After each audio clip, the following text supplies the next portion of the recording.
Good evening. This is the Traffic and Safety Committee. It's Tuesday, July 1st, 2025, and we're going to go through roll call. Trustee, or not, sorry, not trustee, I'm sorry. Wasn't promoted. We all got promoted? Commissioner DiTomaso. Here. Commissioner Flaskamp. Here. Commissioner Little. Here. Commissioner Timmerman. Carl. Commissioner Karen Timmerman. Commissioner Bob Wagner. Here. Commissioner Jack Kuberson. And Chairman Pincos. Here. Do you have a quorum? We have a quorum. Any amendments to our agenda? Okay, so we're going to move on to that. Public comments on agenda items. And where are we here? Joe Armour. Okay, on agenda item, okay. Joe Maury, 309 East Maple. I know that you folks are on the agenda. We're discussing electric scooters, and I just wanted to bring it to your attention this afternoon, about 1:20 p.m. I was driving northbound on Ardmere near Willowbrook, and there was a teenager, approximately 14, 15 years old, on a electric scooter going southbound on the west sidewalk. And I know he was doing well over the speed limit that's posted for vehicles on there, 25 miles an hour. So obviously, he's not in compliance with what we are considered safe behaviors. I know that if you're going to discuss an ordinance for restricting or regulating electric scooters, I'm all for that. So I just wanted to point that out to you. That's all I got. Okay, Thank you. thank you. Chairman, I have a quick question. Joe, can you clarify, was it a scooter or a bike?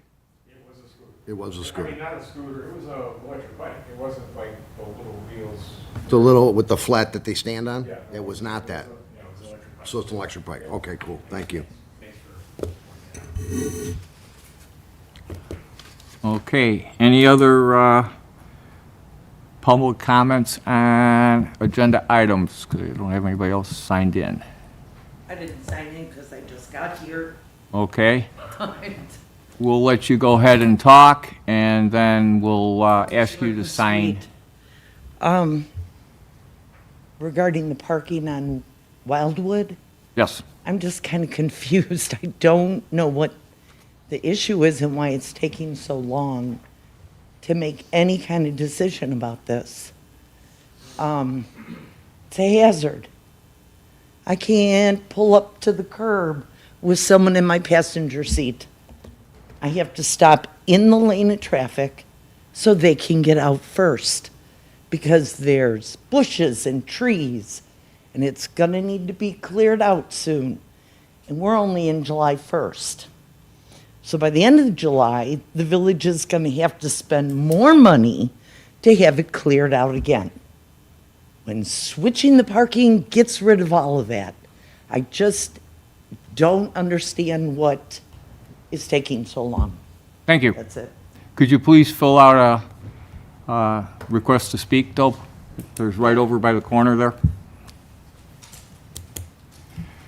Okay. Moving on to item number 5, public comments on non-agenda items. Trustees? Yes. Hi, Trustee Constados, 632 North Princeton.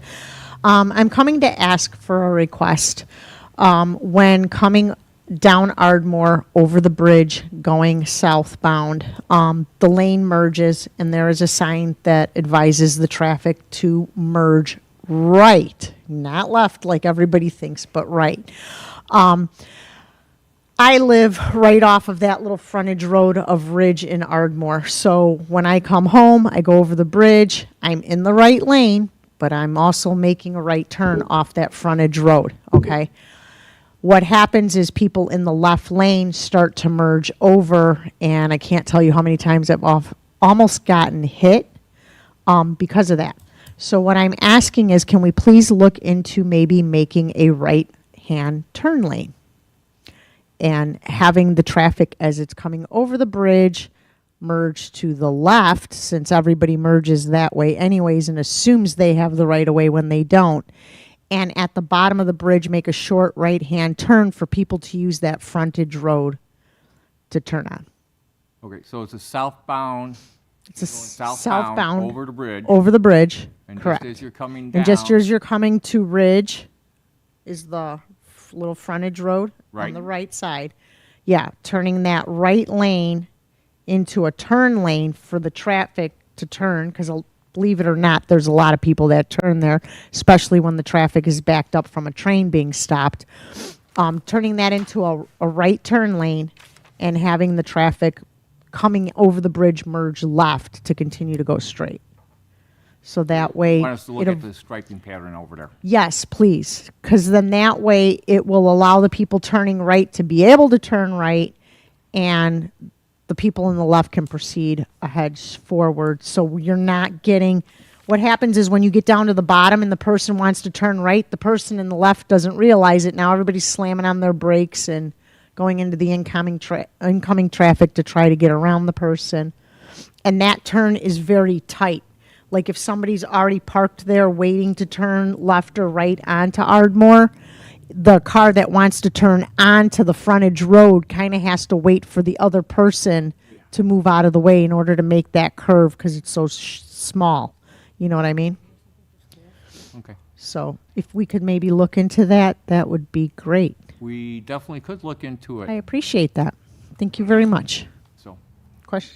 Did you have a question? No, Oh. Ardmore is currently under what's called Phase 1 engineering design. Okay. And so we will be having probably a public comment or input meeting coming Okay. up. We're trying to get that scheduled, and that would be a great opportunity. We will include that Okay. comment and pass it on to our consultants. Perfect. That they can take a look to see as we make improvements. I think that's funded in 2028. It's construction, but we can have them Okay, take a look can at we that. look into it before 2028? Maybe put a Short answer, couple of... probably not. But we can have them look at it to see We can have about them- the okay. possibilities of. All right, improvement, perfect. yeah. Thank you guys very much. All right. But we will do what we can at the moment. So. Okay. Joe, you are on non-participating too. So, same information, 309 East Maple, Joe Maury. So, once becoming a York Township trustee, I've taken an interest in some of the things that involve Villa Park. I just wanted to let you know that I know in the past that I've seen our public works crews clearing and mowing and cleaning along Villa on the east side between the Canadian National Tracks and 2nd Street. It's getting overgrown where stuff's coming through the fence again, the vegetation. I don't know how closely you cut that, but coming off of 2nd Street, it does affect the sight lines for looking for traffic going northbound. I talked to our highway commissioner today, and they're going to trim along 2nd to facilitate a better sight lines there, but if they could take a look at that next time they're out there. On Villa? On Villa, at 2nd, the vegetation that's growing through the fence that's obstructing the view of northbound traffic. You may have become aware of the fact that the contractor there, Elmer Chicago Stone, had built an access onto 2nd Street onto our road. So we had a meeting Friday with the president of Elmer Chicago Stone, and we basically, because the previous York Township administration, they issued a permit back in October of last year. Went to the county issued their permit for, in March, we took over in mid-May. So we had a conversation because we had no idea how they intended to use it, and I knew that use of that road may affect the Villa Avenue project between North Avenue and Wildwood, the Villa Avenue Improvement Project. We got a commitment from the president there that they were going to try to be good neighbors, that they didn't really have intentions of using it on a regular basis. They intend to put up a gate and a stop sign there. But I think one of the things that, now I was over there today, and he told us on Friday that they would probably have it open up this week. And I went over and looked at it today.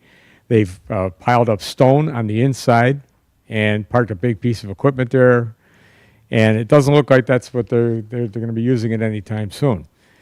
And one of the things that we did on the township level is that we had just rebuilt that road last year, and it has a 5-ton weight limit. So we posted the weight limit signs in both directions along Second. And then we pointed out to him on the original permit he was issued to him, there's a line item 5, and it says, and I'll be brief, it says, applicant assumes all risk and liability for accident and or damages of any type that may occur as a result of the project or any part thereof, and applicant agrees to hold the highway district harmless from any and all claims, demands, cause, suit at law, or inequity, verdict of judgment of every nature, and description together of all costs, expenses, and fees of every nature, and description associated therewith. That was a big concern to us because where that exit was right at the trailhead for the Salt Creek Greenway Trail, where it goes back into the woods after coming off of Villa. So I think that once it was brought to his attention that they may be putting trail users at risk, I think they decided not to use it as it was originally intended. We had no idea what the purpose was. We weren't brought into the conversation when the township changed hands in administration. And while I'm on that subject for Villa Avenue, I still would like to advocate again for a protected bike lane along the east side of Villa between 2nd and Thomas to avoid having trail users having to cross Villa Avenue twice. I met with Mr. Rivers at Roads Paving, and he's not happy about having that trail designated alongside his property and going over his driveway. So he also advocated for having it on the east side. If nothing more, I'd just like to have measurements taken to see if it's feasible to have a traffic lane be able to work in each direction with a protected lane for trail users along the east side, and to not having to cross 4 of our streets, Maple, Beach, Vermont, and Plymouth. So I'd like to see if you guys could take another look at that. Since the project's been extended, originally it only went south to St. Charles, now it's been extended to Wildwood. I'd like to have 2 additional public meetings to discuss, to have public comment on that project. And that's all I got. Okay. I have one question. Yeah. That was the president at Elmhurst Chicago Stone? Yes. Okay. Thank you. All right, thanks. Yes, ma'am. I just want to thank York Township trustee Amore for his good work on this issue.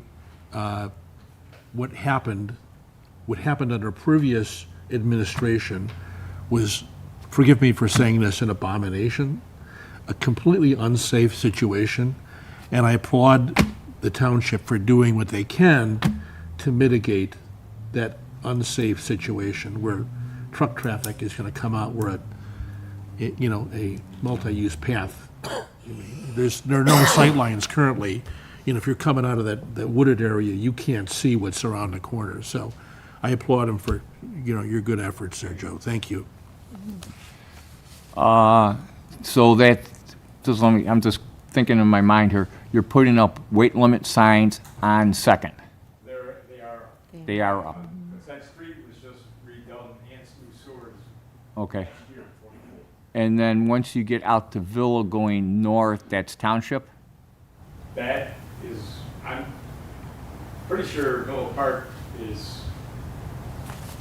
It's our jurisdiction. It's your Their jurisdiction. road. Okay. And so we were bringing it to your attention because if they had planned on bringing, that purpose of that plant is primarily for reclaiming broken up concrete and asphalt. So if you're gonna have heavy vehicles going into that Second Street, they're obviously gonna be using Villa. And so with the planned reconstruction of Villa, I wasn't sure if you guys were making accommodations for that additional weight. Yes. I think trustee Wagner and myself in our last meeting, I ran across when I was running the bike trail when they were constructing it, and I was like, wow, it's surprising, but, okay. All right, thank you for all that work.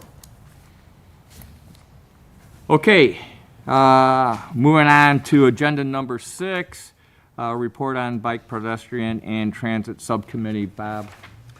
Okay, thank you, Chairman Pincos. The Bike, Pedestrian, and Transit Subcommittee met on June 26th, and we did have a member of the public present.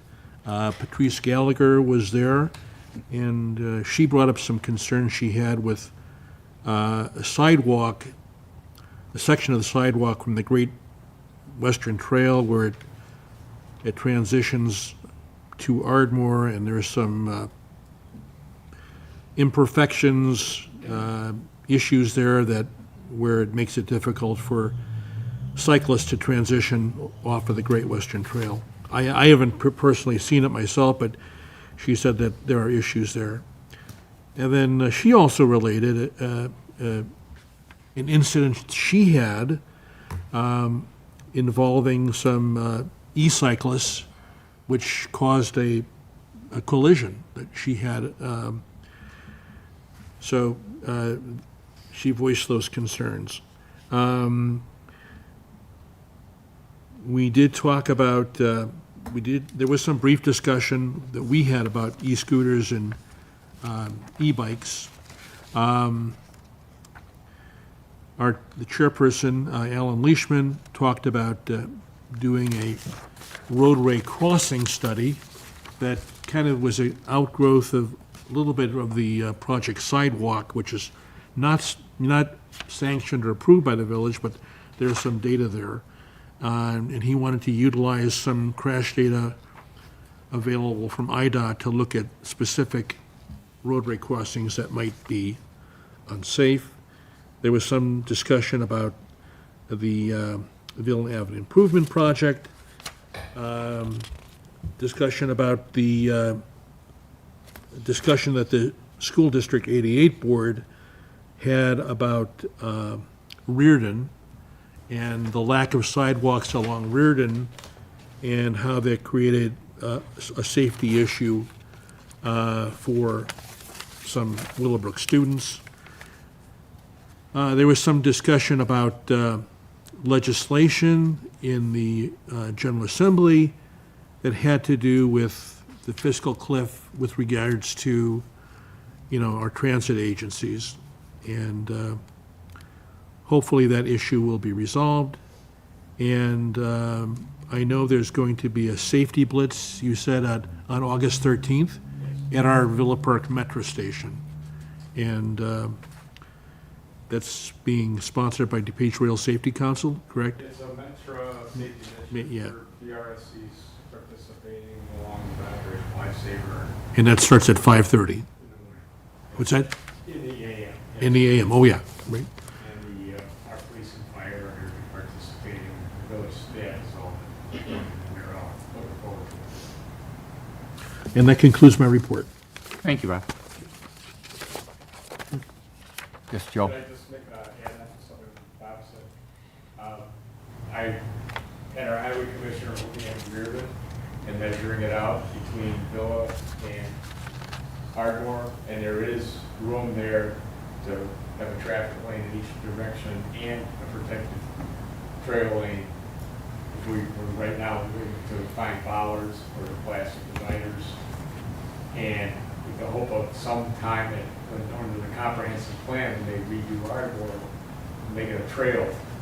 Maybe we could divert that trail onto Reardon, the summit, and then go south. I'm waiting for a call back from one of the trustees in Oak Brook Terrace to see if they're planning anything we could connect to off the summit.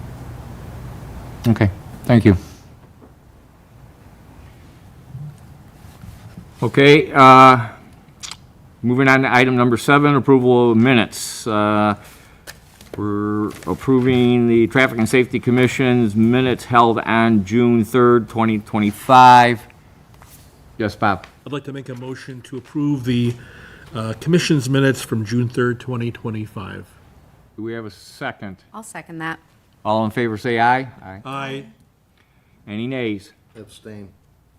Okay. So now we have to do a roll call, because individually? Because of abstained? I wasn't here. No, I don't think so. Okay. 'Cause I'm not an official I don't battle. think so, no, I because. don't think you- so, because there's no abstain. I majority think if there's anyways. abstain and the majority was in, always said yes. Okay. Abstaining would actually, I believe, Okay, go in the role of the positive. okay. So did Joseph abstain? Yeah. Okay. All right, thank you. Moving on to old business, item number 902, stop signs at Elm and Princeton. You guys have a little cheat sheet here that Kevin ended up sending to all of us. Obviously, just going through here, basically, it says item number 902, stop signs at Elm and Princeton. A memo detailing the village all-way stop control warrant study was distributed to the commissioners at the June 3rd, 25 meeting and is included in the agenda package for tonight's meeting. The study did not identify any jurisdiction for all, justification for all-way stop control at Elm and Princeton intersection. Okay, open it up for discussion. Yes, Bob?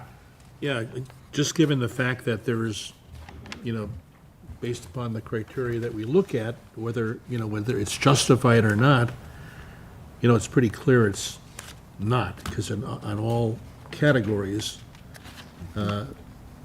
four-way stop's not justified.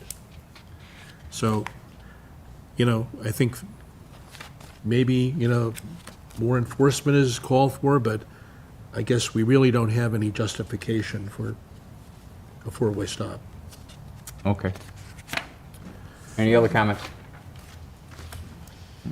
How do we reject this? What's the motion I need to make? I was You- just gonna ask. Sorry? How do we reject this? Or Or how do we move make a it motion to not move forward with it or something? I move to not move forward with this. I'll second the motion. So what let me get a clarification. So by not moving forward on it, you want to leave it on? Reject it, however we word it. We want to remove it from the agenda? That's what we're asking? Going forward, yes. Yes. Okay, so it's a motion to remove this item from the agenda is what you're asking? Correct. Okay. All in favor, say... Discussion? Oh, Second. wait, Discussion. discussion. Yeah. I'm in favor of the motion, obviously, I seconded it, but I think we owe it to the folks who came to our meeting in the first place, just to say, we're not just brushing you aside, we looked at this closely, it took some time, but I think we owe it to them to communicate to those residents, to say, unfortunately, there's no justification for for a four-way stop, but the alternative is maybe more enforcement, So if we can do that, I mean, I know we have the information for the residents that came before us, but I think we owe it to them to let them know what the outcome was. We should be able to do that. Yeah. I have a I question. believe, yes. How are we, so if we're asking to say we need more enforcement, by who, so do we just let the police force know, saying, hey, this is a area of concern, so can you please, I don't know how they would do that. I'd like to understand, if we make that recommendation, that's fine, but how do we let them know and how do they take it from there for our police force? So we asked the police department if they can help enforce that area a little bit more intensely, but it's up to them where they have to be in criteria of importance. Okay. So, am I correct on that, Sergeant? So we can just ask them, just like we did in the, yes. Okay. So, Thank you. And I don't, does Kevin usually send something to the police department? Or does- We can, or I don't know if Officer Do- Easton. One of my Traffic. deputies found it. Okay, Said Princeton and all. right. Hmm? Okay. Yes. Plus, this is only my second meeting here. Yes. So I apologize if I'm speaking out of turn. What was the original complaint with Princeton? Number of accidents at that intersection. Car crash? Point of clarification, crashes, Okay. At that intersection, Crashes there? particularly one involving a motor vehicle and a cyclist. Cyclist. Okay. Bob, did you want to say anything? No, I else? just wanted to, what Commissioner Little said, I just wanted to, yeah, there was I guess the bicyclist was dragged 25 feet, something like that, Okay, I don't remember. as a result of the Correct. crash. Was that correct? I believe it was correct, but it was also found that the cyclist was found to be at fault. I, I believe that's what it was. I thought that's what, Cyclist or pedestrian. Because the cyclist did not yield, the cyclist had the, Cars involved, doesn't it? right, the cyclist Excuse me, had the can- stop sign. listen, thank you. My understanding of it, when even Kevin explained it to us, was that the cyclist was moving southbound on Princeton, and he failed to stop at the stop sign. the cyclist was moving northbound and, But he it was didn't moving. stop. The cyclist had the stop sign, the cyclist did not stop at the stop sign. Sure. And they However, are under the rules of the Bob, road. you can clarify this for us, but I believe when a cyclist is in the roadway, they have to obey the traffic signage and. Absolutely, Right. absolutely. It's a vehicle, they have to obey the rules of the road. Also, to clarify, though, in any situation, if there is something in the right-of-way, even if the thing that is in the right-of-way arrived in the right-of-way in an incorrect manner, motor vehicles driving in the right-of-way must yield to something that's blocking their path, right? If a car is double parked in the street, even though they should not be double parked in the street, you can't just crash into the car that's double parked because it's in your way, right? If something is in the right of way, you need to yield to things that are already in the right of way. The same way, like if a car has pulled into the intersection to make a left-hand turn and the light turns red, they need to clear the intersection before the cross traffic with a green light can drive through the intersection, right? That anything that's in the right of way, even if it shouldn't have gone there, it's in the right of way and you can't just run it over. Which is, I think, and I'm not a lawyer right now, but I think that's part of the rules of the road Right. in reference to it, so. Right, but I believe there's language in there that specifically says when practical. So for example, if you're going, let's just say you're going straight on the street, you're gonna make a right turn. And you have the right to make the right turn. And you make that right turn, and there is a car double parked on that street illegally, you're gonna hit it. Because there's no way for you to see it. You can't stop, right, because you didn't see it. They don't have a right to be there. They would be the problem in that situation. So it makes sense what she's saying, that, you can't just drive through things and over Well- things, but it's when it's practical. Yes, totally agree. And the person that's cited on that is the person that's double parked. Right. Correct? Right. So, okay. So, getting back to item number 902, we had two motions to remove this. All in favor, say aye. Aye. Any nays? Nope, okay. Item 903, stop sign at Division in Princeton. And again, Kevin's cliff notes here, what his comments are. Staff is still working to address private landscaping on two properties at this intersection that currently impact the visibility of drivers at the Princeton stop sign. After the landscaping issues have been addressed, staff will be able to reevaluate the sight distance at the intersection and complete the all-way stop control warrant study that is in progress. So I'm opening this up to discussion, but as I see it right now, I think we should be just leaving this on our agenda. But any other comments from commissioners? Yes, Bob? Just a point of information. If we, I know there are intersections where there's maybe overgrowth. How can we, if we have a concern, or a resident has a concern to say, oh, the sight lines are not great here, or there's, my sight lines are impaired, how should we proceed with that? Should we contact Public Works, or should we contact the police department? This is just As us as a committee, or as us as a well, as an resident? individual, if a resident, yeah. Right. I would imagine you go on the app and make a Well, report. I'm asking the question. Yeah, and I can't answer it, but I would assume he would be calling into the village and then get transferred over to a certain department. Am I correct? That'd be correct, yeah, depending on what the type of vegetation is. If it's private or public will determine if it's, which department to go to. Okay. Obviously. And I know that we had an issue with sightlines at the Union Pacific, and the village got Union Pacific to finally act. Correct, yeah. So if it's in the public right away, obviously that would fall into Public Works. We would probably go address that situation to make it safe, if we're not aware. If it's private vegetation, we would have to enact code enforcement to go through the zoning regulations, to make sure the site triangles are clear and that that vegetation meets our code for visibility. So yeah, if you will call into Public Works, Community Development, we can address Okay. that properly. Great.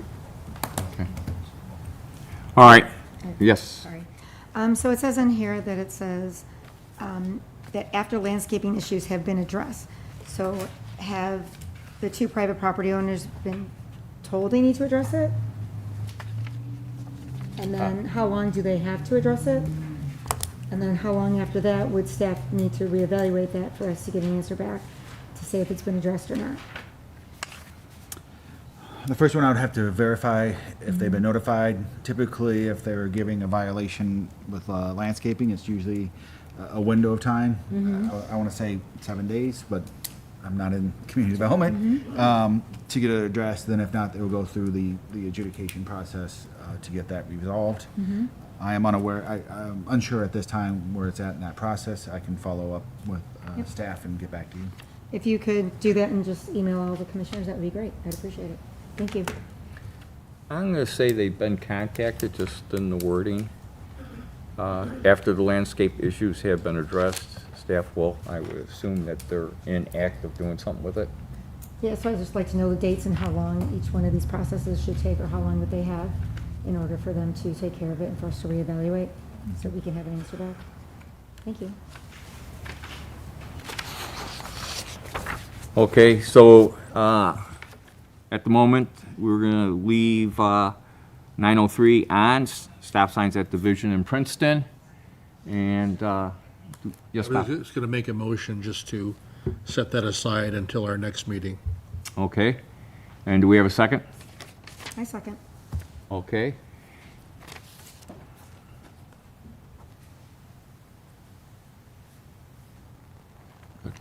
All in favor, say aye. Aye. Any nays? Okay.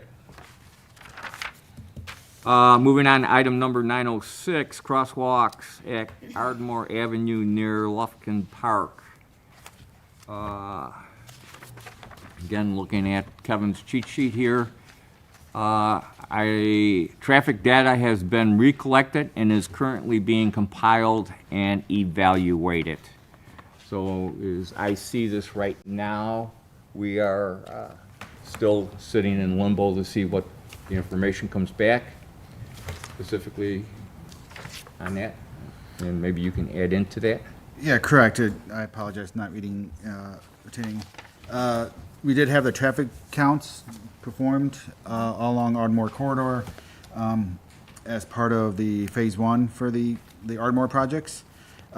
This one was being, we wanted to have the traffic count conducted at the end of May to get the overlap of the beginning of the park season and the end of the high school season, or the high school year. The first set, I don't know if Kevin told you, the storm came through when the counters were out.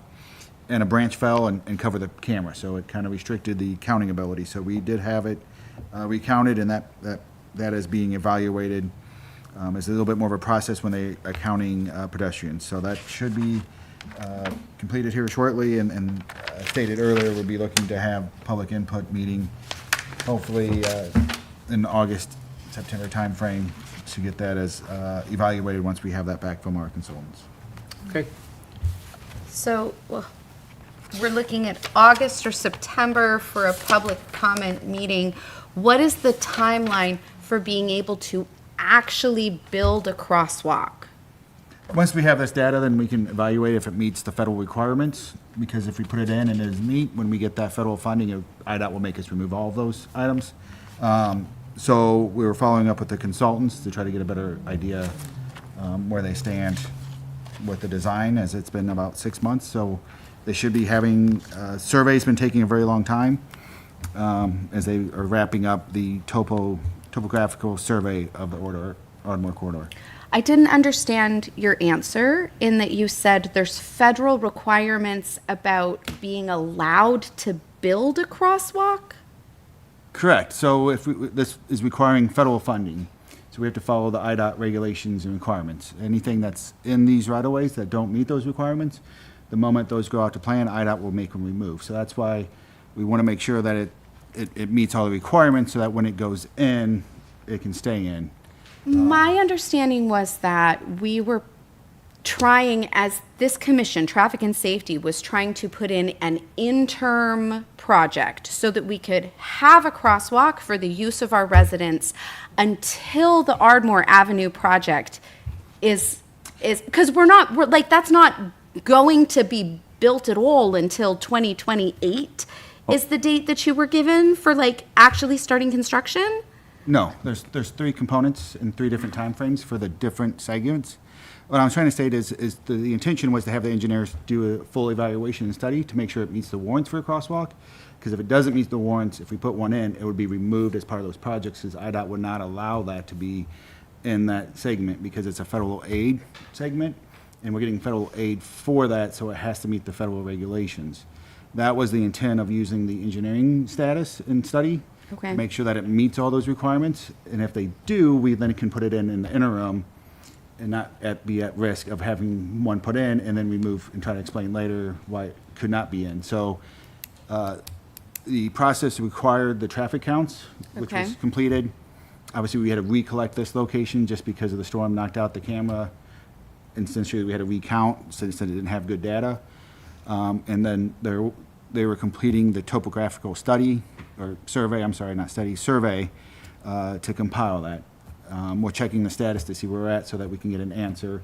And then additionally, we do have planned public input meetings that we're trying to arrange in the beginning of the process to account for different scenarios that we may not know of, such as the turn lane. Obviously, we know about the crosswalk, but other locations to be evaluated when they start actually designing the layout. Right, but the whole thing was that we were trying to get a crosswalk put in an expeditious fashion. So we're not waiting for the entire Ardmore Avenue improvement study Okay, to I'm be gonna finished. Step in one moment here. Yeah. Okay. You are partially correct in your statement. Okay. Basically, what we're doing is we are actually looking to see where to possibly put this sidewalk that would meet the criteria for the federal funds out of the study. And then bring that to here. And we would discuss it further about construction of before the actual Ardmore Avenue construction, which is 3 years out, gets started. And I believe what Michael is saying right now is we still need to see where that is, so where that study falls in to where we put this sidewalk crossing, okay, and that it would meet the federal requirements so that we're not spending money and in 2 years rip it all out. Am I correct on that? Yeah, that's correct, yeah. So once we have that determination, staff is looking at implementing the crosswalk at that time. I'm just saying that the location is, we got the data, we're waiting for the topo survey, you say topo survey,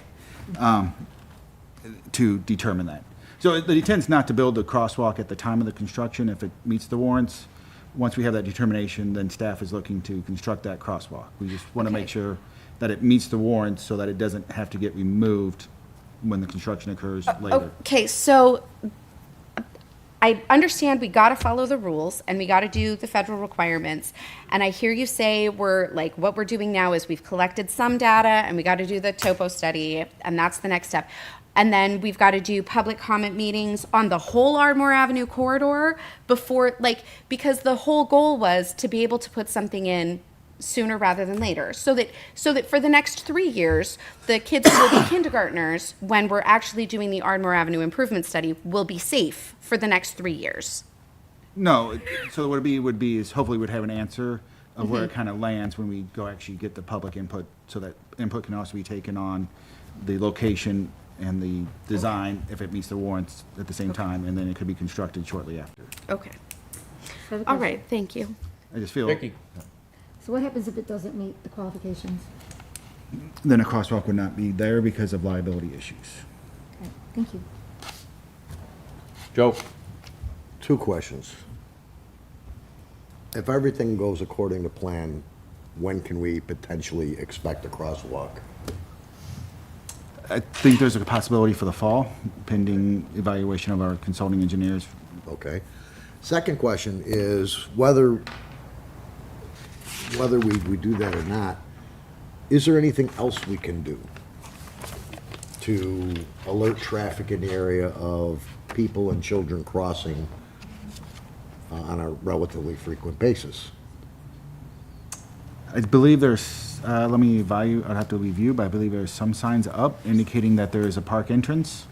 And we just changed them last year to be the, I don't Yeah, know, yeah. something yellow instead of the something other yellow. Maybe something more like additional High striping. visibility is what it's called. Yeah, something such as, I've seen where they'll stripe the street or paint the street a different color and put in park area or something like that into the painting and things like that. School zone would be another one that I've seen the same kind of thing. So if you're talking about a park zone, that would need to be codified for a park zone, I believe, which I don't think we have. School zones are usually codified of school zone locations. Yeah, I'm just talking about striping similar. I don't necessarily know that we need to, We can look into that, just try to figure out what type of stripings are allowed. I mean, striping's relatively inexpensive, so if we put something in now and it has to be removed in 3 years, I would think we would probably live. I'm just going to jump in on that for a second because of the spots of where sidewalks are and where sidewalks aren't on that. That's why I was thinking about maybe marking the whole area of the street in front of the park with some kind of striping that indicates there's a park and people should slow down. Maybe putting in bollards in the middle of the in the middle of the street to alert drivers that they should slow down and watch out for kids. Whatever, anything that we can do that might prevent or mitigate a child being hit, I think we should be looking at. We can look into some of the Back to striping. you. Just about. Yeah, I know that we put, the sign is maybe more visible, and I've made this comment before, it's a picture of a teeter-totter. And I don't think there are any teeter-totters in that park. I've seen other signs that say that are kind of more, park area. And I know that there are other signs in the MUTCD that are not a teeter-totter, I don't know how many parks have teeter-totters anymore. So, and then the other point I would make, the Prairie Path crossing on Villa Avenue, there's like a large graphic in the street to alert that, showing that it's a bike crossing. Right. So maybe something that would say, maybe there is something in MUTCD that we could put in the street to alert drivers that, hey, to just really reinforce, this is a park area, slow down. I mean, maybe I've seen slow, in the street, slow. Just to caution people, you're approaching a school or you're approaching a park. I think I've seen them in the city of Chicago Yeah. as well, so. Okay. To answer, maybe, Michael, I don't know if you want to answer it a little bit in reference to when you're striping the street, don't you have to have certain, obviously, criterias in reference to that, because different stripings mean certain, Correct. I mean, your solid lines mean do not cross. Your dash means you can cross. In terms of like the school zones or the bike crossing, those are usually designated zones. But we can look. I don't know off the top of my head with regards to like park zones, if there's other criteria. You're correct. I think the MUTCD, that's still a regulated sign, but it does not mean we cannot use other signs that's more appropriate, such as, I can look into it, so I don't want to say anything that's inappropriate off the top of my head, but we can use different wording instead of a symbol for the sign. That is something that we can definitely do as a staff and look into because for modifications. we've had this discussion about another crosswalk, that certain striping at the crossing. Some places you have them, and there's a criteria about it, and I don't remember what exactly it all is in reference to it. For crosswalks, there gets into different MUTC requirements in terms of what designates a crosswalk and what doesn't, and then certain striping is what's regulated or not. But in this instance, I think what's asking, let me do a little bit of research and talk with staff to see if there's some markings. I would agree that we can evaluate the signs and see if there's other signs that could be put up in lieu of the older, out-of-date, teeter-totter signs that were installed. Yes, Bob? Would it be even possible to restrict speed? I mean, we have areas where it's not 25 miles an hour, it's 20 miles per hour. I've seen areas in Brandywine where the speed limit is 15 miles per hour. Could we feasibly put up a reduced speed in that park area to where it's 15 miles per hour? Vicky has a question. Well, I'm gonna, Go ahead, you wait, can answer. to answer your question, I'm gonna go to Michael on it, but I believe in reference to speed, it has to be an ordinance for the police department to enforce. Okay? Yeah, just quickly to answer that. Yes, Vicky? Just a couple things. Well, one, referring back to the speed, I believe Brandywine is privately owned, so it's a private is that not correct or whatever? So they can put up the speed limits as they so choose? If it's a private roadway, Okay. correct. So yes, I was wondering. Okay. Two, so I have to ask, go back into when it was Lufkin Pool. Were there issues crossing the road, because it's been Lufkin Pool forever, since I've ever lived here, since I was born, there were never any issues in crossing the street. So I don't understand why we do this. Can we put up signs saying, hey, go to the crosswalk and cross over at Jackson, or go cross over this way, rather than trying to impede? Because we also have to look at, and to your point, the topography study, because when you're looking at that thing, it's kind of like a bowl. Both ends go down. So I mean, you are really going down. They're both going downhill into that specific area. So I'd really try to understand. So I think waiting for the topography study and the study going through there would be interesting. But I'd also really like to know what issues were there when it was just Lufkin Pool, because we're saying that there's a lot more crossing because it's a park, but when it was a pool, especially during the summer, there was a lot of crossings. I mean, no offense, we all crossed. I did it myself. So you know what I'm saying? It's like, but we also went to the crosswalk and crossed. So just trying to understand the whole, I get it, I understand, but I mean, maybe the signs need to be, go to the crosswalk and cross. Okay. Somewhat to answer that in reference to it, it was brought to us in reference to an incident between a vehicle and a person on a bike. And the situation was, the person who was driving the vehicle was properly driving the vehicle down. The bike turned into the vehicle and got hit. So, in reference, so that's where that started, Can I okay? ask a point of question there? then? Pardon me? Would that not be the bicyclist incident? It fault? was, So, it was the bike, and he admitted it. okay, So, in reference, that's how all this started. right. Now, go back to your. Well, I think I recognize that personal responsibility and, you know, common sense should be, you know, we hope that people exercise that, but I think the issue with Lufkin Park is that it's become very popular, and not just during, you know, when there was a pool there, it was very seasonal, but now it's multi-season. I mean, I see families there in the fall, I see them in the winter.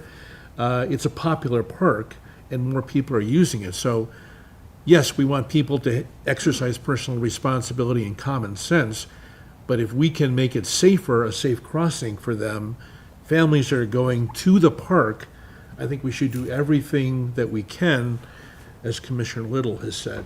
So- Then isn't that safe if they cross at the crosswalks that currently exist? Sorry, I can't hear you. It's a safe crossing if they cross at the crosswalks that currently exist. So there is a safe way to get to the park.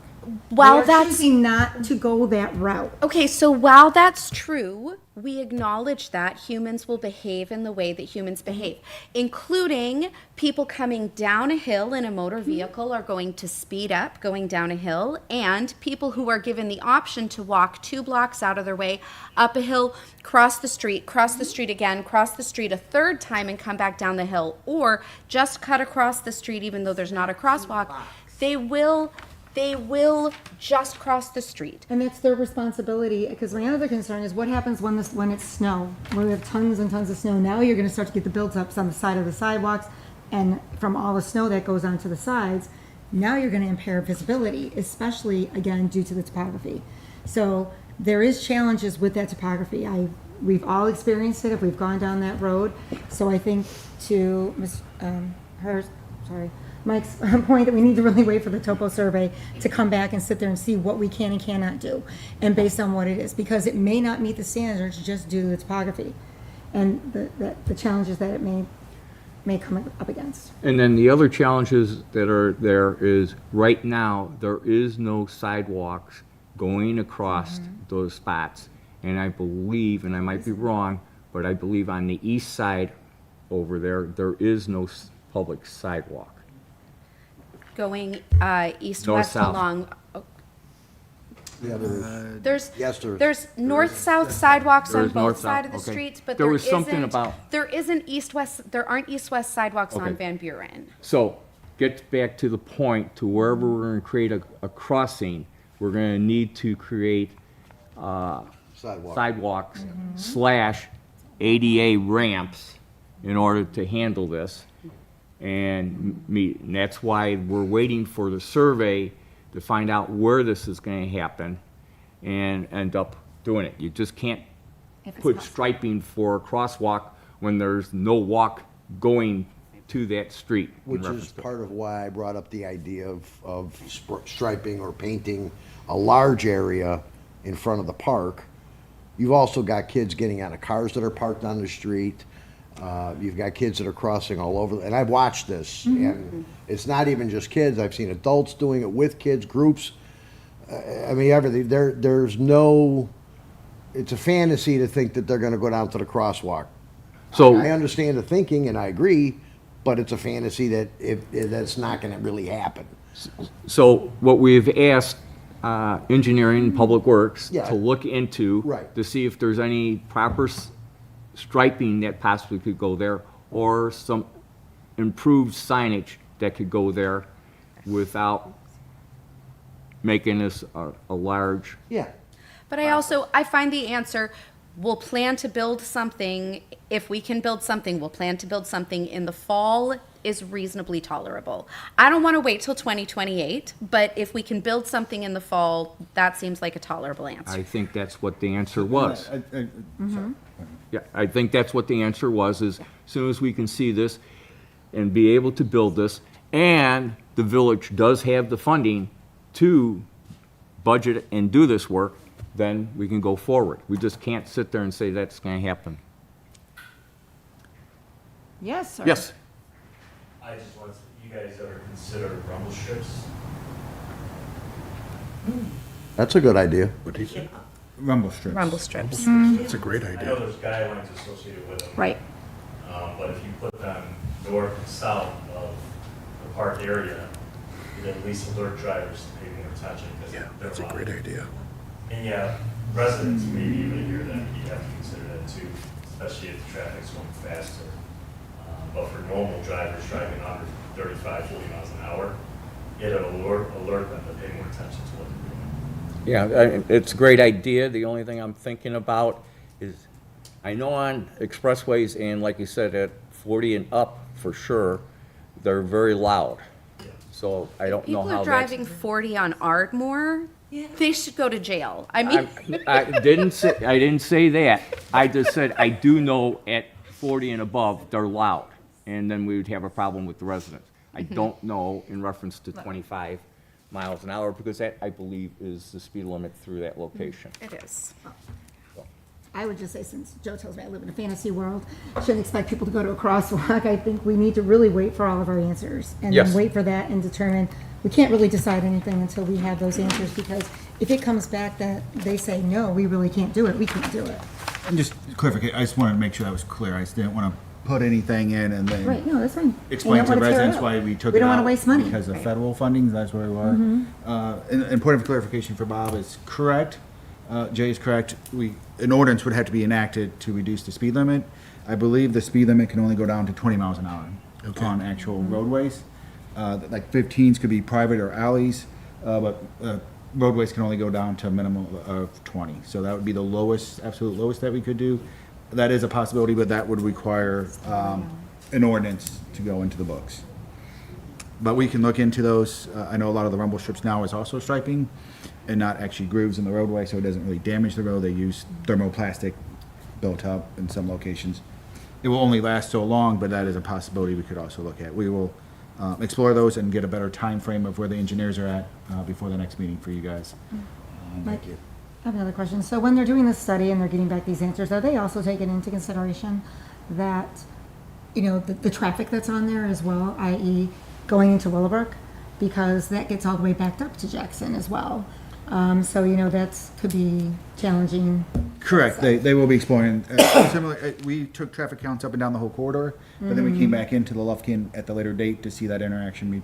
To try to get the best interaction between the parks and the school traffic, knowing that if we take it too late, school's not in session, so you will not get those peak AM and PM hours of students coming and leaving. You said that the storm impeded you being able to get the counts. They had to go back out and do the So counts. when did they do the counts? Because school was out like 2 weeks later. They did it the next week. They had to go Okay. back out. But there's a processing timeframe with the software. Traffic counts are pretty easily accessible. To get pedestrian and bike counts, it takes a little bit more post-processing, Okay. and that's where they were at. So I will get a better determination, and I'll look into some of those suggestions and have Kevin most likely get back to, have an update on those, on the signage, and then if there's any striping possibilities for that location. Thank you. Thanks. Okay. I'd Yes, like to Bob? make a motion to set this aside until our next meeting in Okay. August. Any seconds? Second. Okay. Oh, sorry. I'm trying to read that. Okay, all in favor, say aye. Aye. Any nays? Okay.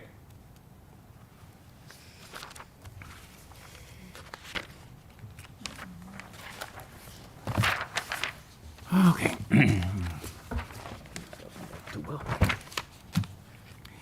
Item 908, speeding, traffic safety issues at Madison between Villa and Riverside. Going to our cliff notes here from Kevin. 908. 908, okay. Staff must still conduct a traffic study at this location, and that's where we stand. Do we have discussion or? it's open to discussion. So do we know if we have a date of when that's going to take place? I do not have an answer for that. Okay, can we find that out when Kevin gets back? I would assume we could. Cool, thank you.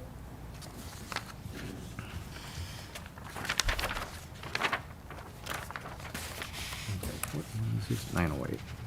So I'd like to circle back around and re-inquire. We're still waiting on information about what exactly is going on that street, what traffic speeds are looking like. I want to know, once we discover that traffic is exceeding the speed limit on that street, what can we do? What do we have in our toolbox to offer to residents that can be done practically, besides giving the police another location where there is speeding that they should go and enforce, in addition to all of the other ones? What can we do to reduce traffic speeds for our residents?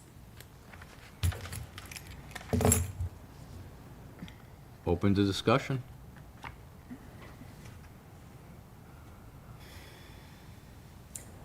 Well, there's rumble strips. Yes, go ahead. I was saying, I think my process with that would be, is like, we need to figure out where they're speeding, how they're speeding, when we get those counts back, based on, some people say it's around the turn, some people say it's down the lane.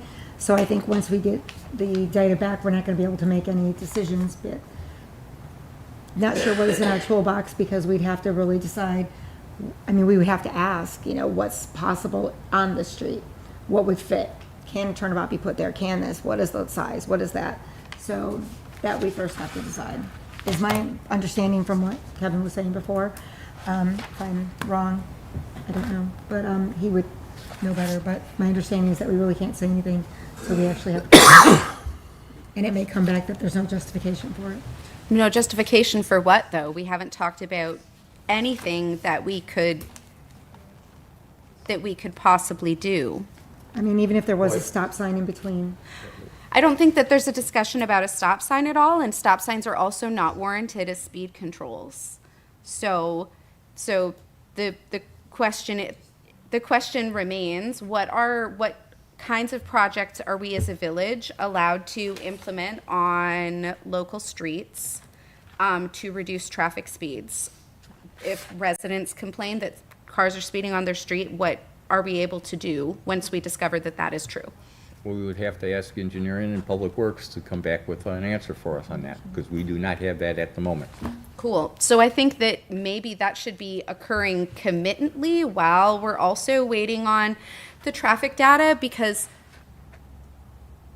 we will be waiting on the traffic data for a minute, another month anyway. We'll be waiting on the traffic data. So while we're waiting on that, can we also be waiting on what are changes that are allowed to the roadway within current village ordinance? What are we allowed to do? Well, I really think you're going to have to wait until you get that information so you can logically end up discussing what types of procedures that you could end up having, because we don't know exactly the traffic patterns for it at the moment. We're talking about between Villa and Riverside, which I believe is 3 blocks. Yep. Okay, so, until we see what's happening over there in reference to it, that was one of the reasonings on it. I have been there several times, and I have not seen any speeding myself, okay? But I've been in other places in this village, and I obviously have seen speeding.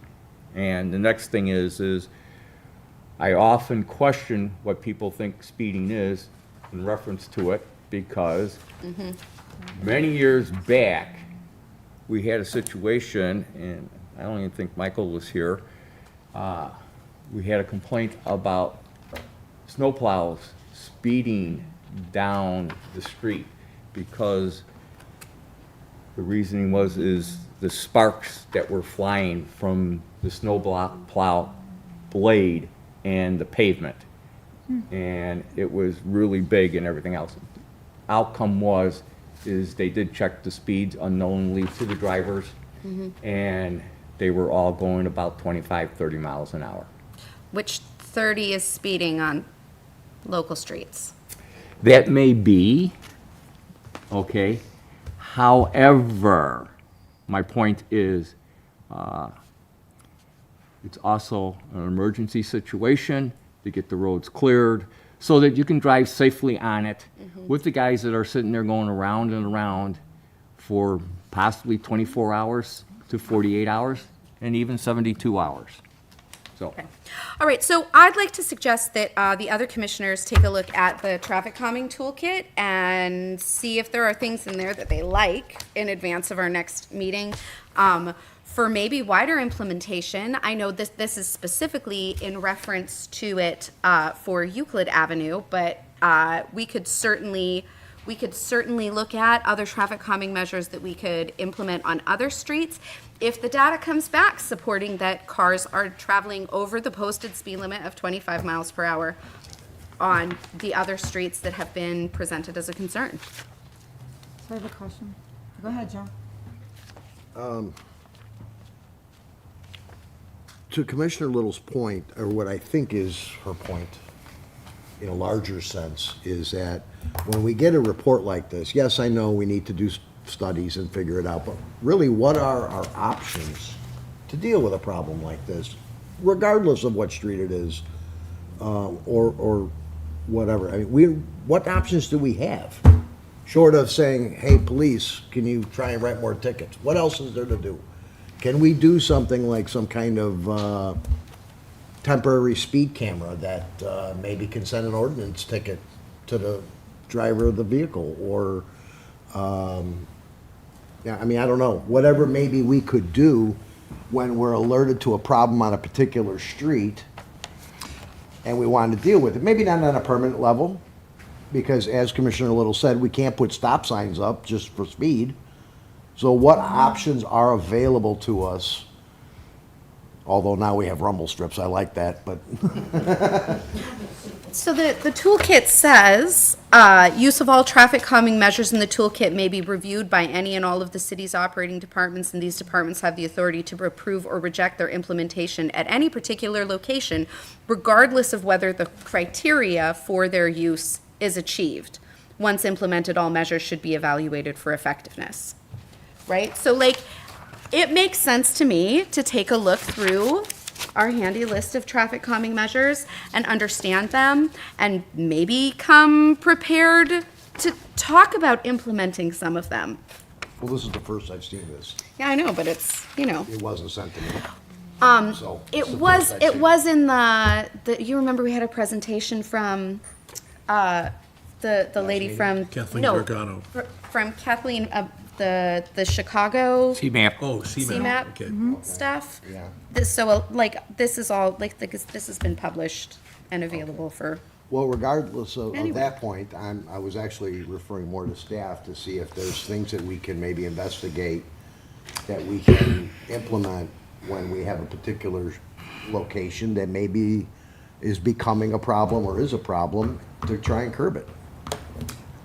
Yes, there are some options. Part of it is depending on the speeding and the type of speeding, as presented in your packet. I would say locations like this, that was on my radar is some of those feedback signs. They're called feedback signs that actually tell you the speed you're actually going. That does help provide some education, and sometimes those are beneficial in targeted areas. So in those locations, and then they also a lot of times will collect data on the back end and let us know. And so my previous location, we had seen reductions in speeds when we didn't have it turned on and people drove versus turning it on. It did slow down some people with that feedback and educational components. So those are some of the possibilities without physical modifications. Right. Obviously, traffic calming, it has different effects, the physical modifications depending on kind of the need of it versus education and enforcement. I mean, those are the two things.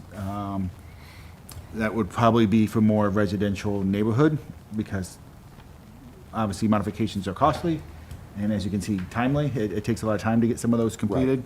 But those are some of those options that could be looked at moving into the budgets to work with the police department, maybe get some of these feedback signs, put them up at locations for targeted times on complaints, and see if that helps provide a calming effect on slowing traffic in residential neighborhoods. I believe that our feedback signs currently do not collect the data, which was the problem that we had put one up at this location previously, but it doesn't collect data, so we don't have any information to work with. That is correct. That would be, I just found that out today, so it will be in the budget probably for next year for, obviously, Public Works, we do some other traffic calming things, like the flashing stop signs at locations that may be visibly impaired, those sort of things. The feedback sign would be kind of within that time, that framework that could be done and easily achieved and temporarily put up and be coordinated. That could be a tool in our toolbox moving forward into the next coming year as well. So if I'm understanding this right, we're looking to have what is available to us as a possibility. Yeah, sorry, I did not realize that was in your guys' packet, and so a little bit easier to reference to, but yes, as you see, there's non-physical measures, which is a little bit less invasive, and there's the different levels depending on the traffic calming. I would say you're probably looking at, for like residential's, your 1 and 2s, because you're probably not having the traffic that needs the choking, the road diets, and those sort of items. And you can see, and it probably correlates back to like the speed limit pavement markings, or maybe some of those other markings that you were speaking of, where it says slow school zones, where there's a difference in speed. Obviously, putting neighborhood school, speed limit 25 may not really affect drivers, because my experience has been, it's a lot of times the people that live in those neighborhoods are often the people that are speeding because they're the most comfortable, right? They're familiar with all those surroundings, and so they are a little bit more comfortable. But I personally seen, I don't know if Officer Easton has seen them, but those feedback signs I have seen work to some people. I've actually slowed them down because people sometimes don't realize how fast they're going and slow them down. And then circling back now, sorry, it's been a busy day. That might be a possibility too around that location around the park. That might be a location that we could maybe similarly Yeah. permanently mount a sign like that to help try to slow people coming down because of the hills. In either direction, people pick up speed and may not be realizing the speed they're going. I will talk to Kevin and we can evaluate those and maybe get some pricing to see where that stands on those signs. Because you're correct. My understanding is the feedback sign does not work, and so maybe we need to look at replacing that feedback sign. Right. All right, Oh, yeah. Okay, well, speak up. So I have a couple concerns regarding this. So my concern is, so we have a plan in place. If somebody comes to us and say, okay, yeah, I'm speeding down my street, so we're going to do this. How are we paying for it? How many streets are we going to put in the budget, and how many times we can? Because what we could have is a run. We could have every person walking in here, they were speeding down my street. And I've talked to many people in the village. Everybody says they're speeding down their street. So now we're going to put this in the budget, and I understand we have so much in the budget for so many streets. But then we can go back to my favorite topic of the referendum for redoing streets. There are many streets in this town that still have not even been redone. So with the referendum, when everybody voted for that referendum to move forward, then we're looking at this. So then how do we pay for that? So we have two different things going on, and I get it. One comes federally. We look for funding. We understand that. I understand that. But can we use some of those funds to even help some of those streets that are very terrible, in my opinion? And then when we're looking at those streets, do we not take this into consideration? So we've just done how many different streets they've been resurfaced or so forth, but in some instances we haven't taken, is there speeding down the street, and doing some of these things into consideration. So I have issues with that, because we're trying to make sure that we are fiscally responsible. And we can't do every street, because once we start doing streets, everybody's going to come in here and want a street study. I'm sorry. No, okay, you're correct. You can be on any street in any place, not just Villa Park, anywhere else, okay? And people are basically going to push the limit. We know that. It's just human instinct. Correct? Okay, so in order to answer both questions here, I feel you still have to have somebody come and tell us that there is going to be, they have a problem on a certain intersection, a certain street, and that we have to look at each individual, shall we say, complaint in order to analyze it and then take action for it. Either no action or take proper action or come up with something. And then while we're doing that, that also would be bringing in whatever our solutions are. They would be, we'd be looking at also the budgetary side of it. And I think you have to look at that for each individual incident or claim on what's happening. I don't think you can just have, what's the word I'm looking for, just a standard solution for it. I mean, as you go through all of this information in here and stuff, a lot of it's bump outs, a lot of it is in reference to doing striping and stuff, different ways to have bump outs, different ways to have roundabouts. Maybe one of the simplest and cheapest, and I keep laughing because on one of the pages, they actually have a police car with a fake police officer in it parked there, which does work first time through, okay? And the only reason why I'm laughing is Oak Brook Terrace was famous for doing that on the frontage road by Roosevelt Road. So I do remember. I never go in, oh, excuse me. But anyways, I always saw it, everybody knew it was there except for the people that were first driving down it, and obviously it opened up on a frontage road and they saw them and they slowed down. But they all have possibilities of slowing people down, speeding through whatever street you're on. It then gets down to how much the village has budgeted for being able to handle this, because they're not cheap. And as we discussed, Tricia, I think it was, Tricia, you asked about putting speed tables in. Okay, and I will personally tell you, they run an average of $30,000. Okay, so that's a big chunk to ask the village to just go ahead and put that in to hopefully slow the people down. And so you got to look at each situation and then come up with hopefully a solution, and then hopefully that solution is budgetary for the village, period. So, Point of clarity, I was not intending being permanent feedback signs that were No. a temporary time to collect some data, get some feedback, and be educational to both the residents living there of what speeds cars are actually going and speed on it. That was my thought, is if you get a complaint, then we could use that as a tool to try to evaluate some of those situations. Like you're But saying- you're correct, we do try to incorporate any complaints. Obviously, we do have turnover sometimes in staff and those sort of things, Right. and try to incorporate when we do roads, but we're trying to incorporate all aspects. If there's, parking needs, spacing needs, sidewalk needs, all of them try to be incorporated the best we can. Right, I mean, my biggest concern is that we could have everybody coming in here and saying they're speeding down the street. I mean, I could tell you they're speeding down my street.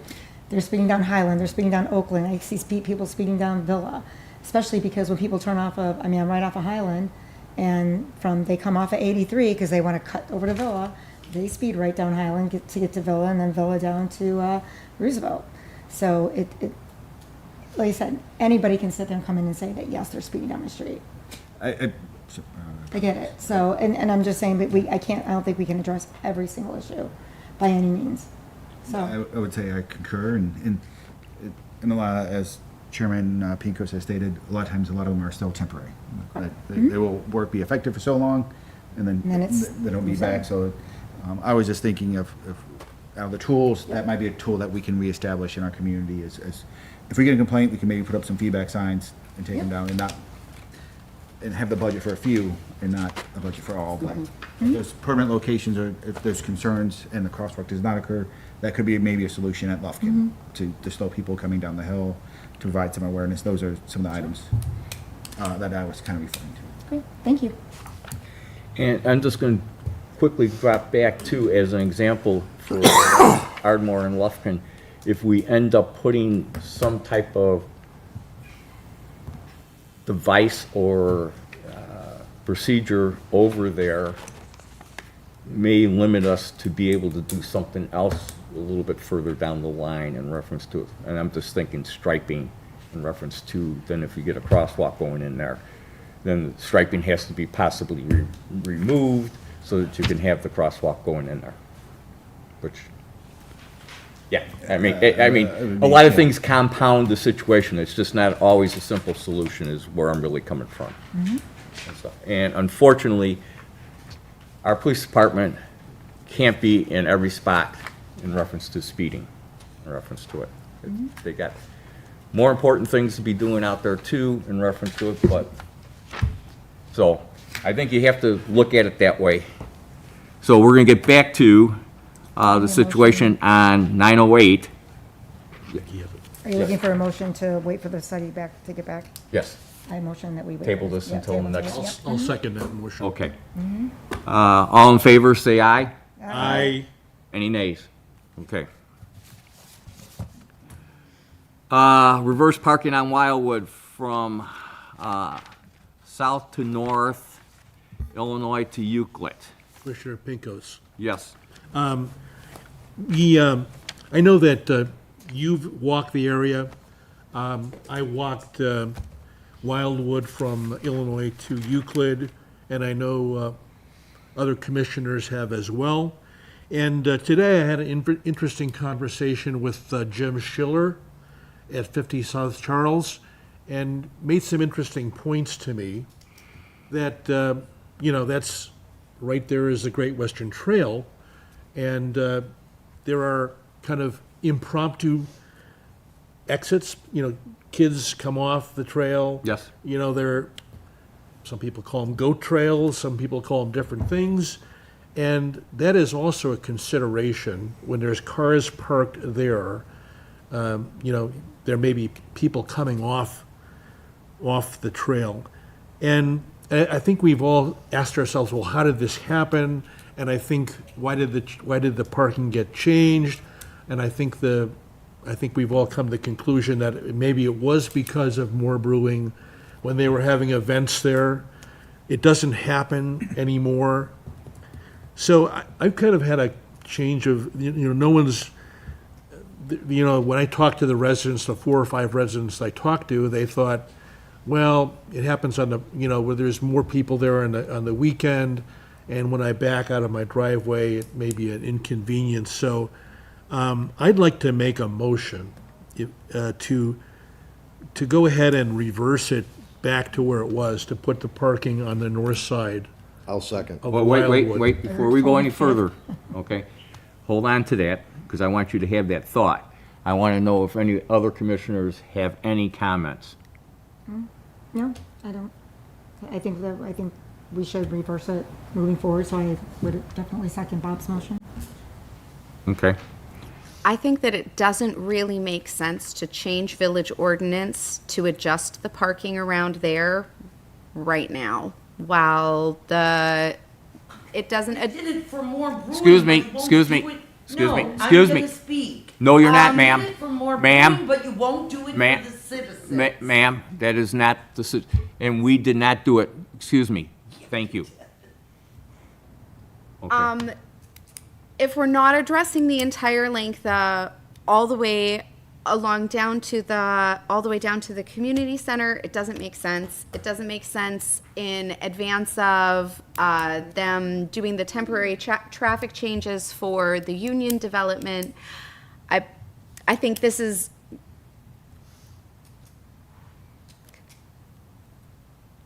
The level of urgency that I feel about changing where the parking is much, much lower than the level of urgency I feel about something that has a direct safety risk. And what's your safety risk? No, I'm saying there's a lot of other stuff on our agenda that's about a safety So risk. not specifically for this item. Right. Not for this item. For this item, I feel like it's okay for it to be set aside until the construction is finished in that area and we can make because it requires changing village ordinance to fix where parking is located, you know? Okay. Any other comments? Other comments?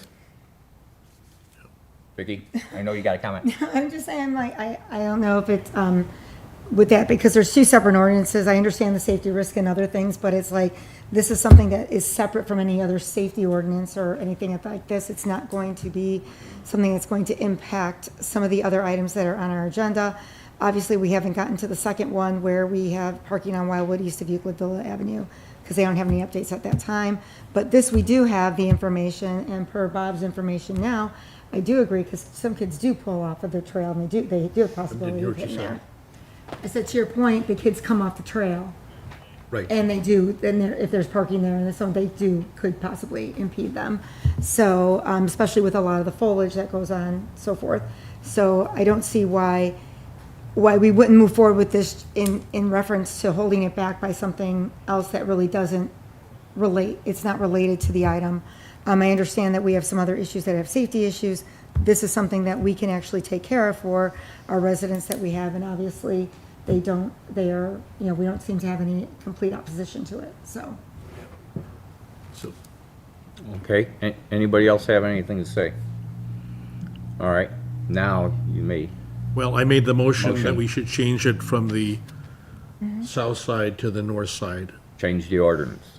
Change the ordinance, exactly, from Illinois to Euclid. Second. And there's a second. Okay, all in favor, say aye. Aye. Aye. Any nays? And this, of course, is a recommendation that will. A recommendation that has to change the ordinance in that specific location. Okay. And then, I'm sorry, just a question, Mike, would this be something that would be brought to the board on the 14th? I would have to talk to the manager. Okay. And the president to see if it's on the That's 14th just the or. next board meeting, Yeah, so I or was if just it'd be the curious. following. Okay, We do have the week between, but I would have to confirm that with the manager. thank you. I'm gonna backtrack. Do we also have to come up with an ordinance change, the description to send it to the board to review? We can work with the legal counsel, the village, to get that ordinance drafted. Okay. All right. If this board want to see that ordinance, we can bring it forward, but based on the recommendation, we can have the legal counsel draft what the recommendation is from the board, which is reversing from the south to the north. I think it was in our packet last time. Or did Kevin have it? I'm I sorry. think it was in the packet from last meeting. He had a draft, I believe, or he gave us what was, here. The current The ordinance current is ordinance in the is what he sent packet. to, he gave to us, yes. Yes, so he gave it you the would be current, an right. amendment to Ordinance, that, yeah. to that It's section. of the amended, code. mhm. So it'd just be an amendment to that ordinance. Correct. Thank you.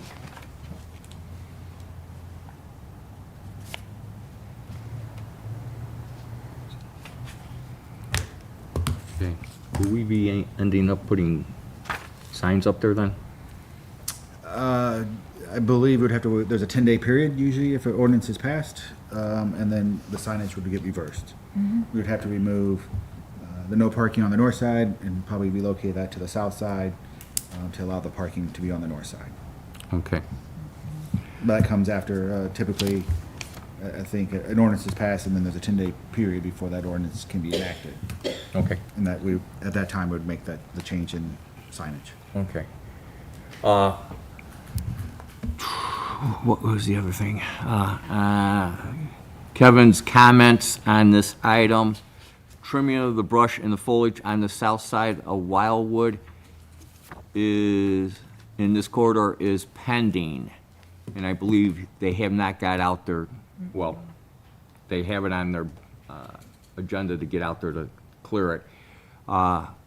Which I told them there were several trees that actually, the branches are, if, let's put it this way, Mike car touched the branches as I drove down.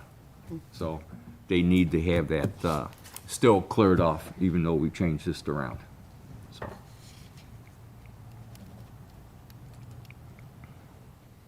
And I would like them to cut it back, at least that it's roughly 4 feet, maybe 5 feet.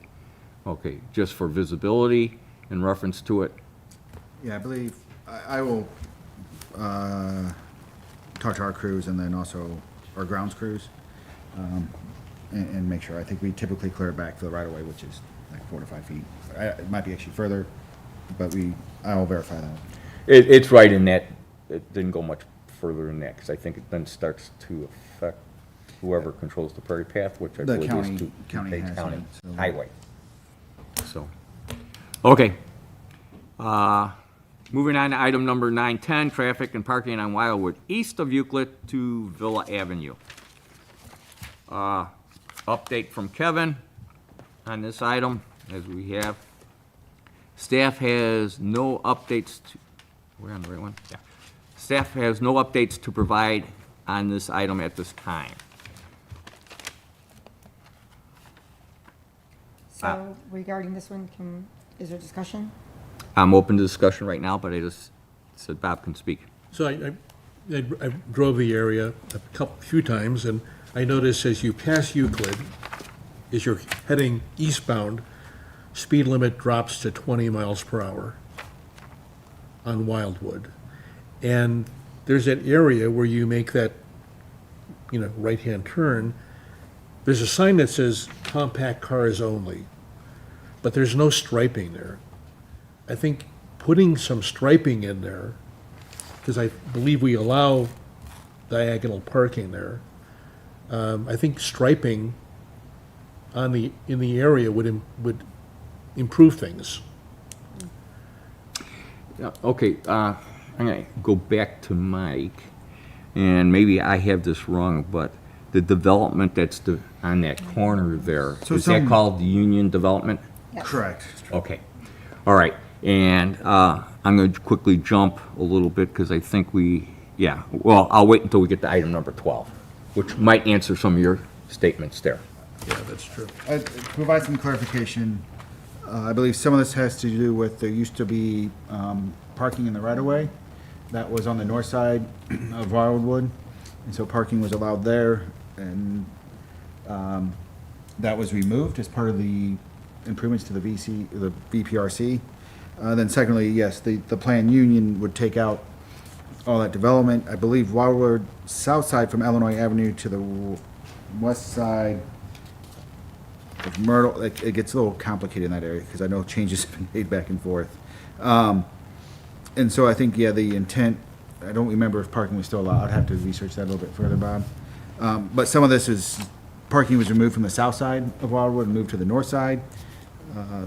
I think in 2020, when I got here, that was part of a bigger study that was done amongst a lot of things. So I think that was the look, but it was also, if there was gonna be changes made, that pull-in parking that used to be just west of Myrtle has been removed, and I think that was part of this discussion, was the reasoning. Trying to read through the previous ordinance. So realistically, I'm going to go down to item number 912, traffic study at Union Development, because that's all involved with the same situation over there. And from my cliff notes from Kevin, most recent version of the traffic impact study for the proposed Union Development has been reviewed by both village staff and by the village traffic engineering consultant, and is still not satisfactory. Staff is working to provide another round of reviews and comments to the design engineer, which I think affects that area right there. And I personally don't, every time I've gone past there, I haven't seen anybody utilize that compact parking at the moment. And I'm suggesting, I do believe that, sorry. okay, well, and you can correct that. I'm just thinking, just leave it alone and don't spend any money there if nobody's using it in reference to it. It looked like every time I've gone past, most of the people that have been going to the rec center have been utilizing the parking lot, and I have never seen it at capacity at the moment. And the few people that I've seen park to the east of the rec center on the north side seem to have something to do with the businesses somewhere in that area. So, I think the clarification is, yes, if the union development occurs, you'll have a narrow section on Wildwood from Villa back to Myrtle. And do we want parking on the street, or do we want traffic flow to be able to access? However, that development's not under construction yet, so.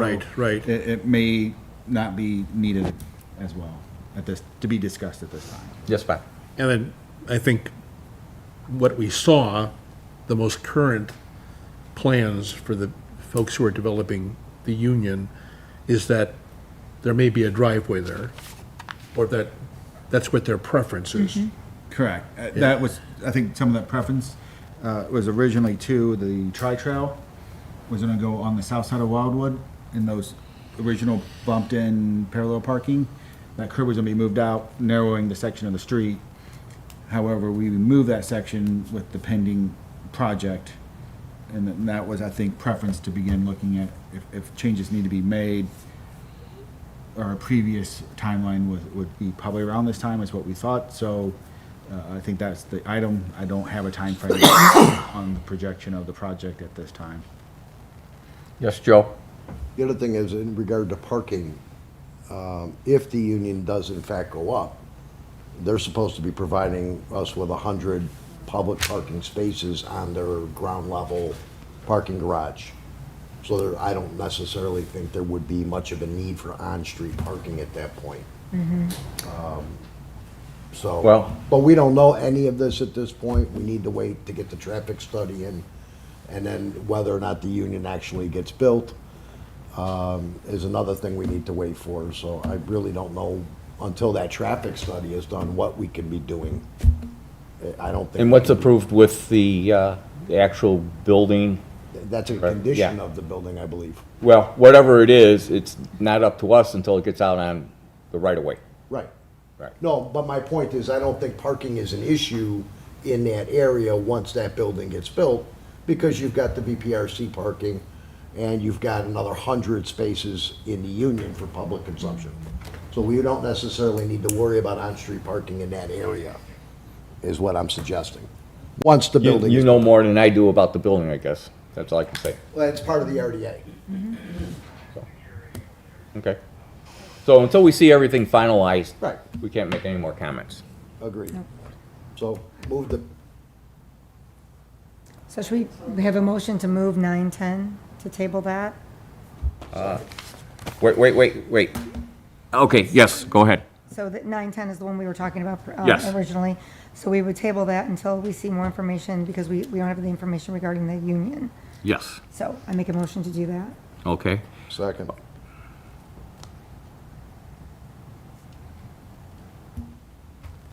Oh, you're writing it down now? I Ran out of room, okay. Okay, all right, Janelle was supposed to be back. I think Janelle was watching and taking minutes. okay, sounds good. All right, all in favor, say aye. Aye. Any nays? Okay. Let's jump down real quick to item number, I'm going out of order, but I don't think that's gonna be a problem because we slightly discussed it. 912, traffic study at Union Development. And we just mentioned that obviously it's going back and forth. I'm gonna say in design and for approval. And until that happens, till we see that, we won't do anything with item number 910. So, do I have a I'll motion make a to? motion to set that one aside, the 912, 912. 912, I second. okay. All in favor, say aye. Aye. Aye. Any nays? Yes, trustee. Oh, I was just gonna say that, yes, he's correct about the parking, and I do know that as well as the developers said that when development starts, they're gonna be having updates for the public and for the board in between as the stages go on. So as that goes on, it will be a good opportunity then to address this issue to them at that time. Okay. Okay. Sidebar. Do we still get to review some of these things with the new developments that go up with traffic on the right-of-ways? Or is that just totally building and zoning? I believe the intent is to bring the traffic study to you guys, so the traffic Okay. impact study. Okay. We come to here. Okay. We didn't feel all the comments were addressed. Okay, sounds good. Thank you. All right. Moving on to item number 911, traffic crashes on South Euclid north of Roosevelt Road. 911. Again, going to Cliff Notes, updates, this is from Kevin, updates on this item will either be provided at tonight's meeting or in a separate email in advance of the meeting. I did not have a chance to review anything. If he did have it in here, I think I can provide some comments. All these things are, I think that's what he's providing with us. okay, So I have not had a chance either to go through it. so. okay. I'm opening this up to discussion then. Yes, Bob? You know, we had the residents from Euclid here and a little bit of the past history. You know, I did find the traffic study, believe it or not, that was done back in 2016.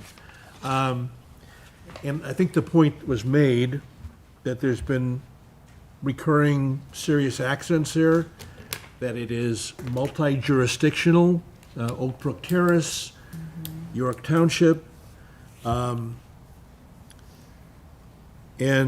you know, I thought these tools, these traffic calming tools, you know, the information we got about that is very valuable. My thought is, you know, we tried temporary speed bumps. And that was not a very workable solution. I guess it worked for a while. I would like to see us, and I know there's an expense with this, but I would like to see it, we're not engineers here. We do have an engineer with us tonight, but I would like to see us recommend to the village board that we get KLOA involved, the engineering firm that we use for traffic issues. Because I think it's, for us to say, okay, we want this traffic calming device, we want a pork chop, or we want medians, or we want a roundabout. I don't think we're qualified to do that. I think we should get an engineering firm involved. Recommend to the village board that we get a engineering firm involved, and maybe talk to Oak Brook Terrace and York Township to see if they'll share the cost with us. You know, that's my thought. Okay, thank you. Joe? Jack and I went down there after, I guess, 2 meetings ago, and surveyed the area. And a couple of problems that we noticed right away is that at night, it's very, very dark on that street. There are no streetlights in that vicinity.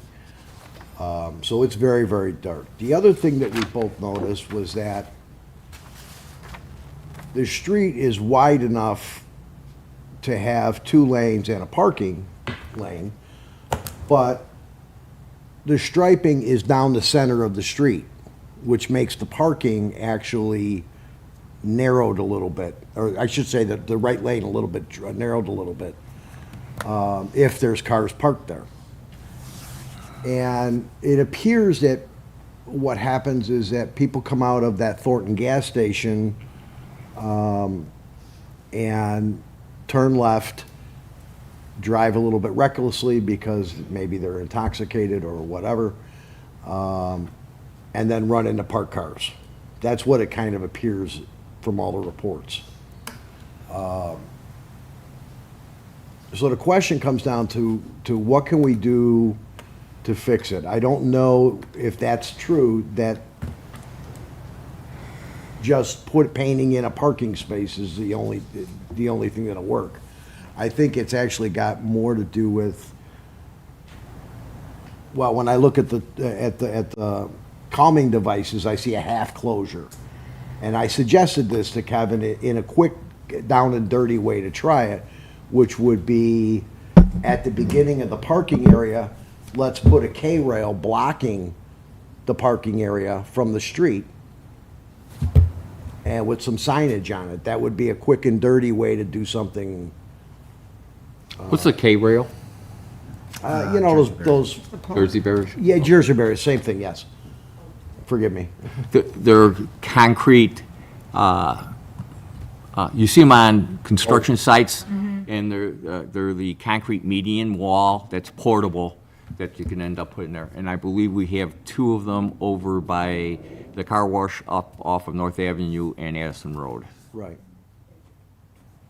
So my thinking was merely that would be a quick and dirty way to protect these cars that are parked there. If it works, great, then we can explore a more permanent resolution. If it doesn't, it's easily removed. And cost is minimal at best, so. Okay, so, okay, go ahead, it's open to discussion. No, I was just thinking, I mean, based on what we need to do, I mean, I understand, you know, trying to take care of it as soon as possible and trying to come up with a solution, because I do believe it is a very sensitive area that needs to be addressed. Would it be, since there's so many jurisdictions, and I know Joe left, with that, you know, would it be for staff to reach out to the other jurisdictions so that I don't know if you have to form a subcommittee or something like that to get them together to say, hey, these are the concerns from all of our residents, and these are, you know, then put forth some of the solutions that we'd like to try, and then to Bob's point of trying to come up with, you know, if we're able to do the engineering study to see what would best fit the solution, the permanent solution, if we even had a temporary solution, to see what we do, because there is so many jurisdictions there. I think we need to be cognizant of that and making sure that we are letting them know what we're doing because of the impact it may have on them as well. Because it's not just us. Is my correct understanding? That is correct. We basically, on the south side, the driveway that comes out of the shopping center. South side? South side of Roosevelt Road. Okay. Okay, I'm sorry. And I'm thinking in my head, and I forget that new therapy school or something's There's an going. autism. Yeah, autism. GFS. Okay, Autism. yes. Okay, Therapy. our property basically starts at the driveway, the south end of that driveway, or our property, our village limits starts there, roughly. Okay, give or take a couple of feet. And proceeds to where the sidewalks end on that street. And that's, again, just a rough location in reference to it. And the last time I think we looked at it, that was roughly 350 feet or so, or 400 feet. It wasn't very long in reference to it. So you are correct in reference to there's 3 jurisdictions that are involved. However, there is also there is some type of agreement with the village and the public works in reference to maintaining that street, because I believe York Township maintains the portion of Villa Park along with their township roads over there. So if you notice that they just resurfaced that, and I believe the village ended up paying the township for their portion of that work. I believe the township does the snow plowing in that area, which is how those speed bumps got taken out, okay, because we had an early snow, and they came ripping right through there and didn't hold back on it. So, and that was expected in reference to you needed to remove those and put them back down, and then remove them and put them back down. So there are 3 jurisdictions involved with the situation. Kevin also mentioned that, and Michael, you can kind of chime in here. He says I believe he was telling me that we could probably do a calming effect in reference to just narrow it with striping. And I don't know if you know anything about that. Yeah, I think to address the comments, what staff has reevaluated, and Commissioner DiTomaso is correct. While the road is wide, to do 2 lanes, actually parking, I believe, is, when you get out of our village side, parking is allowed on both sides, and the road's not wide enough to do 2 parking lanes and 2 drive lanes. So you'd have to restrict parking on one side. So our recommendation would probably be not the striping, because you'd have to reroute the center line, which then causes other confusion. We do feel that probably traffic calming would be an appropriate response here. And what we had preliminarily looked at is a traffic calming to be bump outs or road narrowing at the transition between commercial and residential, and making it permanent, either through a combination of a speed table, so that plows can actually mount it and go over without impacting the plows. The temporary ones are not really meant to be much more than temporary, but make it maybe permanent. That was my only, And do it. We have some miscellaneous road improvement projects occurring with an engineer that we are looking at improving some alleys, some of those. This would fit into that aspect, and maybe engaging that consulting engineer to take a look at that. The Jersey barriers, we agree, could work as a temporary solution to see if it could work. Our concern as staff would be the appearance. You do have some nice homes, up on the north side as you come off, that's kind of a business, industrial, you're next to a car wash, to narrow that road down so that you can have 2-way traffic and not have people. I believe the intent is traffic doesn't try to go back out onto North Avenue in the wrong direction. Could be done. It was just, we feel it would probably be worthwhile to engage our engineer to look at possibly traffic calming in a table, an incorporation of a table, or that, and what the actual cost would be if it could be budgeted and constructed. At the south end is where you're gonna have the bump outs? We would propose right here south of the homes, where it's total in village's jurisdiction. So we would, Okay, and Bob, I'm just asking a question here. So he has a map here in front of me. Are you saying this portion on the east side of the street is not Villa Park? no, this is Villa Park. Okay, So probably in a location about there. To narrow the road, we believe some of this traffic is probably cut-through traffic. and my thinking with the Jersey barrier was on a temporary basis. We could do it effectively tomorrow. And I don't think the homeowners would have a problem knowing it's temporary until we decide exactly what to do and get it constructed. We'd have to look at, I would say, make sure Yeah. that's properly indicated with Sure, any yeah. reflectors, those sort of things, due to the lighting. Correct. I do think we did have the see, we ability. stop, I think, but right here. I'll have to look at where our status is. Reaching out to ComEd to see about an installation of a street light also near that Yes. location. My thinking was merely that this would make the Yes. residents feel a little bit Well, protected. They're very no, we upset that still they've have to been, talk to they've had who's so many maintaining the accidents street, right there. which is- And it's that first, Agreement is forgive me, between- crashes. But if we put it here, this is our street. It is, but the village has made some type of an agreement. Okay, I'm sorry. Go ahead.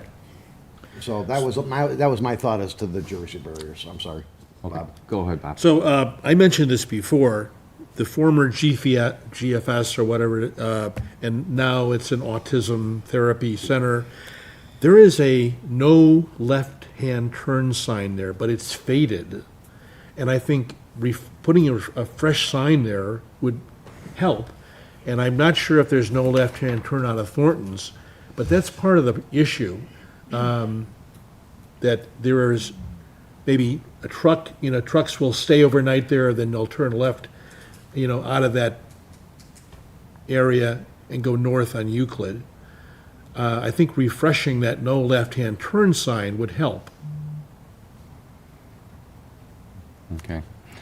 And then, here's the other problem at that location too. Along with that, Bob, with this sign that's over on the right-hand side, it's a stop-hand sign, and I believe it's an arrow, right turn only. Okay? And Right turn only out of where? out of the autism parking lot, Okay, right, yeah, okay. all right? So, The problem that they have right now, and since that's going to be possibly used in reference to it, I don't know if the village can go to Thornton's and ask them to clear that shrubage away in order to get that, and then in reference to your statement. So, yes, I saw that myself when you mentioned it. I went over there to take a look at it and see when that is going to be operable too. So it looks like it's pretty soon, if not right now. So, but a lot of big difference from Google Map. Yeah, I'm just making sure I know the location. Okay. All right, Bob. So finish. Director Guerra mentioned that there's a possibility we could get an engineering firm involved, like KLOA, to give us a recommendation. I mean, I'm hearing all these great ideas, but, we want to give the best solution. So I think getting a recommendation from an engineering firm, I would feel more comfortable with that. Okay. Joe? I also want to point out, Sergeant Easton, maybe you can weigh in on this. Most of the crash reports that I've read in this instance indicate hit and runs of parked cars. And one was a DUI. Now, when I see multiple hit and runs in the same area coming out of Thornton's, and this is pure conjecture, but I'm thinking stolen cars. And if it's stolen cars, I don't know that refreshing a no left turn sign is going to make any difference to them. Which is why some kind of physical barrier to protect those parked cars is where I'm leaning, and why I suggested we throw a Jersey barrier quickly to get something there to protect these people that have had numerous crashes, I'm sorry, in this location of their parked cars. Okay. One, most of those people are coming out of Thornton's. Right? The discussion that Bob is talking about in reference to the signage is the parking lot coming out of, I want to say, the Walgreens there, and there's a frontage stores, I think Battery Plus is there, and now the autism therapy location is there. That's a different driveway, which is incorporated into our jurisdiction. Am I correct, Michael? Yeah, but Yes. my point here is that we don't know which driveway, whether it's Thornton's or that driveway, that these people are coming out of that end up in this situation. I'm speculating that if they're coming out of Thornton's, which I think they probably are, and they're doing a hit and run of a parked car, and this has happened on multiple occasions, it's unlikely. Over a time period, too. Well, that too. Either way, it's still hit and runs. I'm thinking to myself, these are not necessarily law-abiding people that are causing these situations, and just changing a sign doesn't gonna do it. I think we really need to look at some kind of physical barrier to protect parked cars. Okay, In and that how would, and by putting the barrier there, how is that going to protect the Just car? by chance Well, I found if they're this. gonna hit something, they're gonna run into the barrier, not the car. Okay, but if they swerve out of the line of the, can't be more than 2 barriers, because you can't line the street with the barriers. No, just wide enough to cover a parking space. Right, but that's still, if you really want to take a look at it, it still leaves the locations of where these homes are, possibilities if they're, however they ended up hitting all these cars, mailboxes in reference to it. The question is what's going to prevent them to swerve back into those areas? Well, nothing's gonna prevent them from swerving back in. Whether we put up a physical barrier, or we put in speed tables, or we change the sign. I'd like to do something to at least try to help these people that are our residents and our constituents protect their vehicles at least a little bit and show I'm them not that we're disagreeing. trying something. I'm not disagreeing with you in trying something, I just don't want to do it and have to redo it in reference to it. Well, that's why the Jersey barriers, because that's something easy to do, cheap, and can be done quick. And that's why I brought up that idea. Okay. I just want to do something.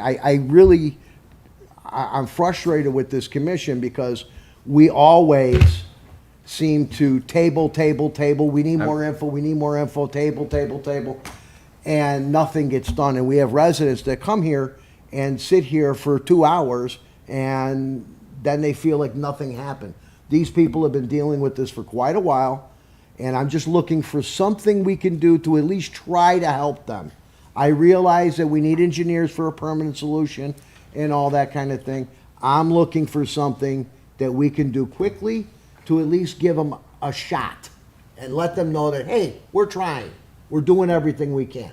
We can always go back and forth with, well, they could swerve back in, they could swerve back out. Oh, I'm not disagreeing with Right. it. Okay, so in order to if you put it up legally, okay, you basically, so there'll be several you'll be talking about doing about at 30 to 40 feet of barrier wall. He's not talking about that. He's just saying a Jersey barrier at the entrance where we're planning on putting a permanent solution that will narrow the roadway and put You can't just put it perpendicular. you can't just put a Actually, it's perpendicular. already done several blocks to the east at the entrance by, I'm sorry, Blackstone, there you go. just east of the dealership. And that's exactly what I'm thinking, is to do just that in this location. Okay, if that's fine. If I'm willing to pass something like that or talk about it or put it, I personally, my knowledge, that is looking for a lawsuit for the village if you don't put it in properly.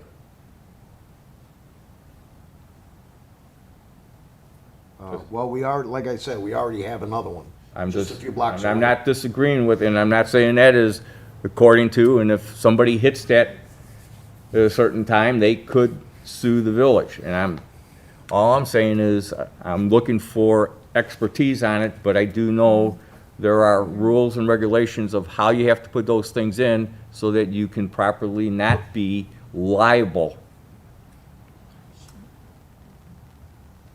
So that's what it looks like. That's on the other side of the, Is that our property? yeah, Okay. that's on the other side of the, whatchamacallit, the dealership. You can't see it on here. Here's that line. Okay. So, yeah. Michael, can you weigh in? I would say if we go with a temporary with Jersey barriers, we'd probably make them half moons to be rounded on both sides. Yeah. To lessen the hazard, to make it more crash. Is probably do it, so we would probably need a few of them to kind of create two half circles. Or crescent However, moons my that we would- merely my I would not thinking is- recommend probably one. My thinking is just that this is just a quick down and dirty fix. Because you're correct, we want to make sure that it is safe in the roadway and those aspects. So it would probably take 6 to 12 maybe Jersey barriers to get it accomplished in a safe way.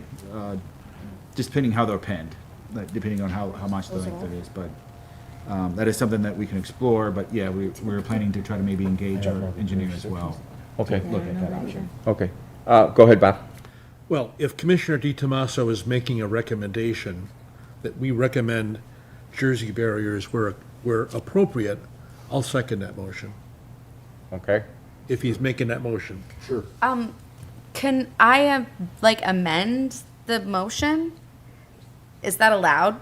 I don't know what the What would Robert's you- rules. what would you- what I you would like? love to amend the motion to say that we're recommending Jersey barriers as appropriate while we wait on engineering to recommend a permanent solution. That's my motion. But do we not also have to, if we're going to amend that, we also have to make sure that we're talking to the other jurisdictions as well? I Well, don't this is think in that we our area. have to. We don't have to. This Okay, is- I'm gonna jump in again. I do not know what the contractual deal will say in reference to the village of Villa Park and York Township. Okay, like I said, Well, we're making a recommendation to Public Works, basically, to come up with a short-term solution until a Okay. permanent one can be. And if there is a problem in regards to the other jurisdictions, Public Works is welcome to come back and inform us of that. my point that I'm trying to say, there's a maintenance agreement between the two agencies. Okay, I do not know what what the maintenance agreement is. They are, from what I understand, and I don't have this Right. in writing, they're the ones that maintain the road and charge us.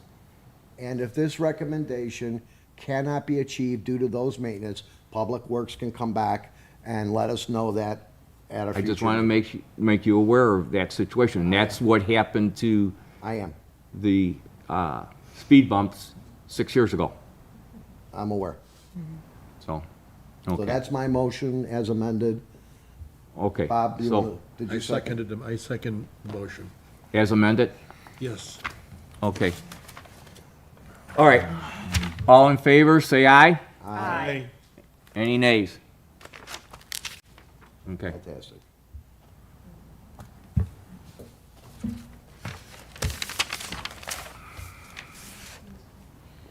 I'm sorry.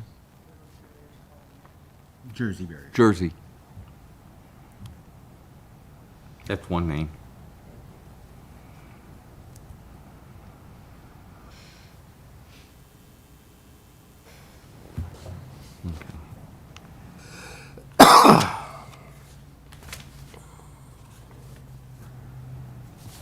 Okay. All right. Do I have to write you anything on this formally, or Kevin usually does? Yeah. Okay. All right. Moving on to item number 914, electric scooters. Excuse me. We skipped number We need- nine. we need well, 913. 15. I'm sorry. Item 913, traffic patterns and speeding incidents at Harvard and Washington. Open to discussion. We currently have no new information than the last time that we met, so I'm going to suggest that we set this aside until we have the information we need. I'm sorry, I'm moving that we set this aside until we have the information. I'll second the second. motion. Okay, all in favor, say aye. Aye. Any nays? Okay. Now I can go down to 914, electric scooters. Open for discussion. Bob? You know, this is being discussed more and more. I see it on social media. My understanding is that if you don't enact something, enact rules, regulations, based upon the new state statute, that they're prohibited. And I think that people are going to use them, use electric scooters, use e-bikes. So I think we should advise the village board. I know that there was when it first came up at the village board, there were two trustees, one being present here, saying that we should ban them. You know, you can ban them, but I think people are still going to use them. So I think it's better for us to regulate them. And I think the state law says you have to be 18 or over. I think I think we should regulate them. I think that there should be, another commissioner said maybe there should be an active education. Maybe traffic and safety should be involved in developing some sort of, safety course. I've been involved in smart cycling classes. There is a curriculum through League of American Bicyclists that has safe, smart cycling for e-cycles. I haven't been able to find anything for electric scooters, but there's bound to be something that's in development. There should encourage helmets. There should be something, and I've seen it from other municipalities where they say you have to follow rules of the road. So my recommendation would be that we, advise the village board that they should regulate them. Otherwise, they're banned, and I think that's gonna be pointless because people will still use them. So if we enact regulations, I think that's the way to go, if I'm making myself clear here. All right, I do have a question to put to both of you, Michael and Bob. Does golf carts fall into regulation for this? Currently, no, because golf carts don't have a floorboard that you can stand on and handlebars. The law clearly defines low-speed electric scooters, 2 or 3 wheels, handlebars, and a floorboard that can be stood upon while riding. Okay, because I'm just, from a couple of situations that I have been in, not in this area, but in other areas, they are driving also now golf carts around too. And I don't know if that would encompass this situation, but wouldn't surprise me if somebody might come up with that in reference to it. Yes, Bob? There are communities that specifically, they have enacted an ordinance that allows golf carts. I know there is a Del Webb community in Huntley. Yes. And I believe that Huntley has enacted an ordinance that allows electric golf carts in that community. And I've read another article where there may be other communities in DuPage that have enacted an ordinance that allow golf carts. So golf carts, another separate animal. And then there's also hoverboards too, which are another separate thing. So But that's if not we- all, that's what I'm gonna lead into. So that is not all covered under this jurisdiction. No. But the I think- hoverboards are coming more popular. Right, but I think specifically, since our agenda item is electric scooters, my recommendation would be to regulate them because if you don't regulate them, they're prohibited. So I think we should regulate them, and I think we should enact other regulations that other villages have done. I'm not sure that you can mandate helmets, but obviously, you should say, rules of road must be obeyed, because I'm just seeing, it's almost getting rampant. I'm seeing more and more issues with young kids on e-scooters. Some don't have headlamps, some don't have reflectors, they're riding at night. I think we need to recommend or advise the village board to create some regulations for this. So I have a question regarding that. So I see that we have like e-scooters. Would we not also want to encompass e-bikes? I mean, to Joe's point today, he said he wasn't sure if it was a scooter. Now he says it was an e-bike versus a scooter. So would we He was not sure it want to was do? a bike. He said it was a bike. That's what I'm Yes. saying. So why would we not want to do low-speed electric scooters and e-bikes? as E-bikes well? are already regulated at the Yeah. state level separately from e-scooters, as e-bikes are bicycles Right. with specific regulations for class 1, class 2, and class 3. And then anything that's more powerful than a class 3 e-bike is not a bicycle, it's a motorcycle. I mean, but by your point that the state also has regulations on scooters. No, The state regulations on scooters say that if a municipality doesn't have an ordinance allowing scooters, then We have to do something. right. they're assumed to be prohibited. So, e-bikes. And because we're not home rule, we have to follow Right. the state recommended recommendation. regulations. We can't really get in. Now, what we can do, I think, and what sometimes have done, is through zoning prohibited scooters and/or bicycles in certain areas, and Lombard has done this. You can't take a scooter in the downtown area of Lombard. So You we have to could. walk it. But that would be outside of, I would think, of our purview. That would be something P and Z would have to take a look at. Sarge?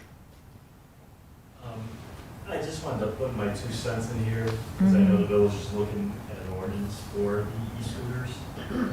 with the law saying, with Illinois saying that you have to be 18 and older to use them, I think we should consider lowering that to 16, which you can't. We can't. We can't. We can't, Why? because we're not home rule. In a home rule. Because the law says you have to be 18.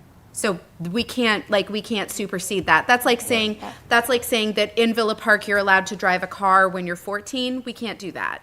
It's not allowed. The only thing we can do is change it to be older if we Right. wanted, and change the speed on the streets to be less if we wanted. Otherwise, we have to follow at least, this is what I was told, at least Illinois Right. regulations. But what, if I may, somebody, it was posted on Facebook that, and I don't know why, stating straight on Villa Park Police and the Villa Park government page that we're adapting the state. Ordinance, Who's doing it? I mean, they, It It's states on- here. it's on the Village I Park saw that, website. yeah. I think it was just giving information about what the state mandate is. Right. I don't think it was necessarily saying we're adopting, it says what you need to know. But this is just what the state has listed. Yeah. Well, she's This is saying it not- says in Villa Park. Well, in Villa Park, you have to adhere to whatever the state is listed, so you have to adhere to this, yes. And since there's no ordinance done by the Right, board at it's this all the time, state. if if somebody did post that on behalf of the village, it's probably an error. Yeah. No, it's just basically what the state is mandating. Yeah. Well, And the that's state, okay, it's just for information, by the way, did you know? well, the This is what state mandated that if we do not have an ordinance allowing them, then they're presumed Right. prohibited. So, and since we do not have that ordinance as of yet, they are officially prohibited right now.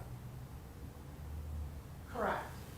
According to this, correct, because it says, Yeah. this law prohibits the use of electric scooters unless they are authorized by a local ordinance. So, yeah, so, Right. so can we hand out tickets to all the kids who are on e-scooters when we're I out there? just passed. it Sure. on the radio. Sure, in fact, there You got a was, ticket book? So the reason I suggested it, I understand there's a home rule issue. is right. I'm not sure the village is aware of how difficult it will be for the police department I, to more or less Oh, right. babysit a 16-year-old until you can find a parent. I do, and there was actually an article a week or two ago from, talking about Hinsdale, I think, where the Hinsdale chief talked about, among other things, the time that gets involved for an officer to confiscate a scooter, have the parents come pick it up, wait for them to come to the station. An officer can spend several hours for a juvenile to do this. Now, on the other side, there was just an article regarding an incident in Elmhurst. Now, this was an electric bicycle by a No, it was teenager. electric motorcycle. I'm sorry? Electric motorcycle. Motorcycle. Heard them all in. It was much, much higher amperage than is allowed for But it an was electric electric. bike. It was an electric motorcycle. Okay. Not an electric bicycle. Okay. But where a teenager injured a pedestrian and ultimately, I believe, was cited or arrested along with the father.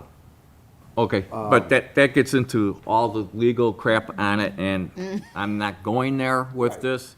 If my understanding is, the village board sent a draft to us in reference to how they want to regulate low-speed electric scooters as, So this draft is just like, it's just straight up what the state already mandates. And then when Deepa was here at our last meeting, she said she really wants to see ordinance that covers more than just what the state has already decided about electric scooters. Like, we've talked about micro mobility devices, meaning all kinds of things that people might use to individually transport themselves or transport themselves and their children that aren't specifically electric scooters or aren't specifically electric bicycles, but are being used as opposed to passenger vehicles or commercial vehicles to move throughout the village. And I don't think that it makes people in our village more safe to say you have to drive an SUV instead of, like, you have to take your SUV to go to Jewel to get a gallon of milk instead of taking something smaller and slower. I think it would be beneficial to people in our village for us to say things that are that can't go faster than 25 miles per hour, that are driven by electricity or by human power, are regulated essentially as bicycles, except where the state law declares that they have to be regulated differently. I don't think you can go that route because of electric cars, okay? Also your hybrids that are out there. That's what you're basically saying. But let's just go back here. The situation is the village board asks us to review a draft that is being, that they would like to make it an ordinance, and they're asking us our input for this ordinance only, if I got that correct. So, as Bob's mentioned, he is all for something to, we'll say, organize and have something to have our village have something as an ordinance for these, as it is right now, low-speed electric scooters. He thinks we should have it in here. It should not be banned in reference to it. And that's the way I'm looking at this ordinance, okay? And as I went through it,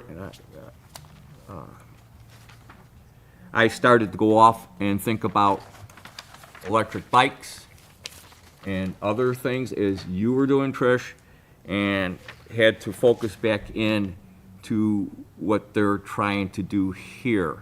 I think it's a step forward for them to do something about it, and them doing it, I'm saying right now is, do we have anything that we want to add to this? Any comments about this draft that we have in front of us, barring the situation of it being electric bikes or hoverboards or whatever else might be out there? Yes, Bob? I think one thing we should do is we should look carefully at areas where we don't want e-scooters. Personally, I don't think e-scooters should be on St. Charles Road, given the nature and speed of cars on St. Charles Road. They're already prohibited because the already- speed limit on St. Charles Road is 30. Exactly, they're prohibited there. No, I think it's over 30. No, it's 30. It's 30, okay. So are they can they be on like the trails? Can they be on the Prairie Path? Can they be on the Great Western Trail? Yes. I would So I prohibit think, that. Okay, and that gets into the other situation, if they are on the Prairie Path, and does the village enforce whatever the Prairie Path's laws are Within the village, yes. within the village? Okay, so I guess I did not, and it's a good point, I didn't think of that, but both your Prairie Path and your Great Western, or any other possible trail, I think, well, I don't know what I'm gonna think. I'm gonna be honest, because I think they talk about sidewalks somewhere in here They're too. allowed on sidewalks. They're allowed on, it says they're allowed on the sidewalks, public roads, sidewalks, trails, bicycle paths, and designated paths within the village of Villa Park, except where prohibited by signage. We're- It says low-speed electric scooters may be operated on public roads, sidewalks, trails. What page are you on? I'm on talking about the page sample. 126 of 128. It says 2 of 4, a little bit above that, and this is section C1, permitted use in designated areas. just for a point of clarification. Yes. I think the the draft ordinance was prepared on the bare minimums that would be Right. required by the state. I believe the village board is looking at, is there enhancements or additional regulations, because we can't be less restrictive We can be Right. more restrictive. Right. The state has said 35. I believe some of the recommendations that have been brought forward already is to reduce it to 30. Oh, to you're keep right, it is 35. I'm so to sorry. keep it off of St. Charles, or i.e. 4-lane roadways, to keep them off of maybe like Addison or the heavier traffic roadways where it's unsafe. The requirement of a helmet, because the state law does require the headlight, tail light, essentially, lack of a better term. Sure. Those, I think, are the recommendations. I think the St. board, Charles, Addison. we do have a trustee here, but I think that was some of the recommendations that they were looking. I think those were some incorporated into the Facebook post So, as some of the recommendations that were Well, the discussed. Facebook post is, the post says specifically, walk your e-scooter in crowded areas such as downtown Villa Park. So, I don't know. Yeah, that's who- weird. I guess I will make calls tomorrow, or maybe Mike can, to find out who posted this, because it is posted via the police department and our Villa Park government. And it is basically, it says Villa Park in all of this. You know, Yeah, it has our logo on it. Yes, it has our logo on it. It Oh, their says, intern posted it. that we use lights at night, white in the I would front, have red to. in the back, so, It was not my department. no, I'm just, No, I can look into that for you, yeah, so. for sure. And I would 'Cause I know- also, I would also point out that Lombard has an ordinance, and they also are not home rule.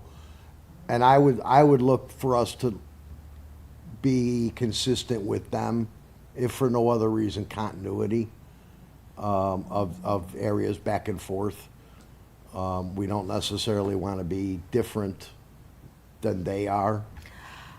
so I looked at Lombard's, and the way that theirs is written, there's no way to ride an e-scooter. Remember, this is the legislation already says e-scooter riders are limited to legal adults. You have to be 18 years old.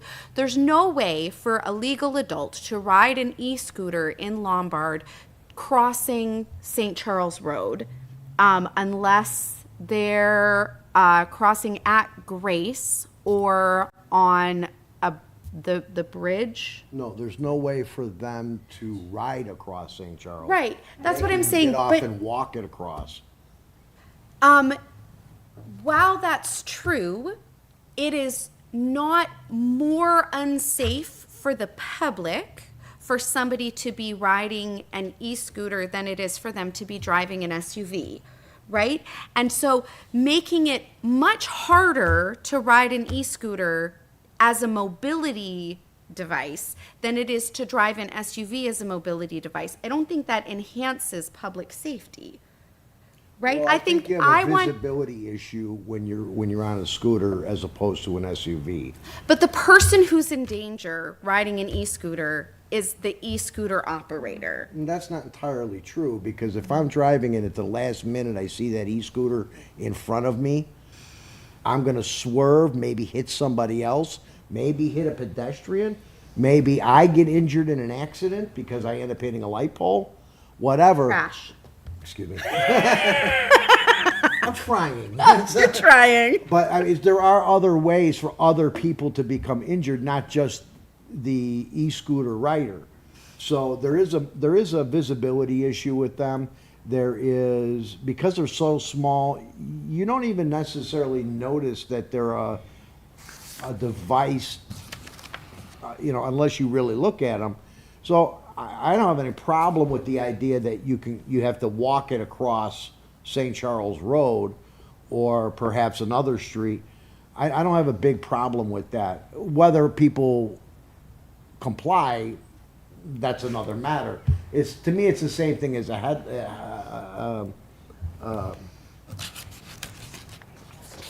I just lost the word. A helmet.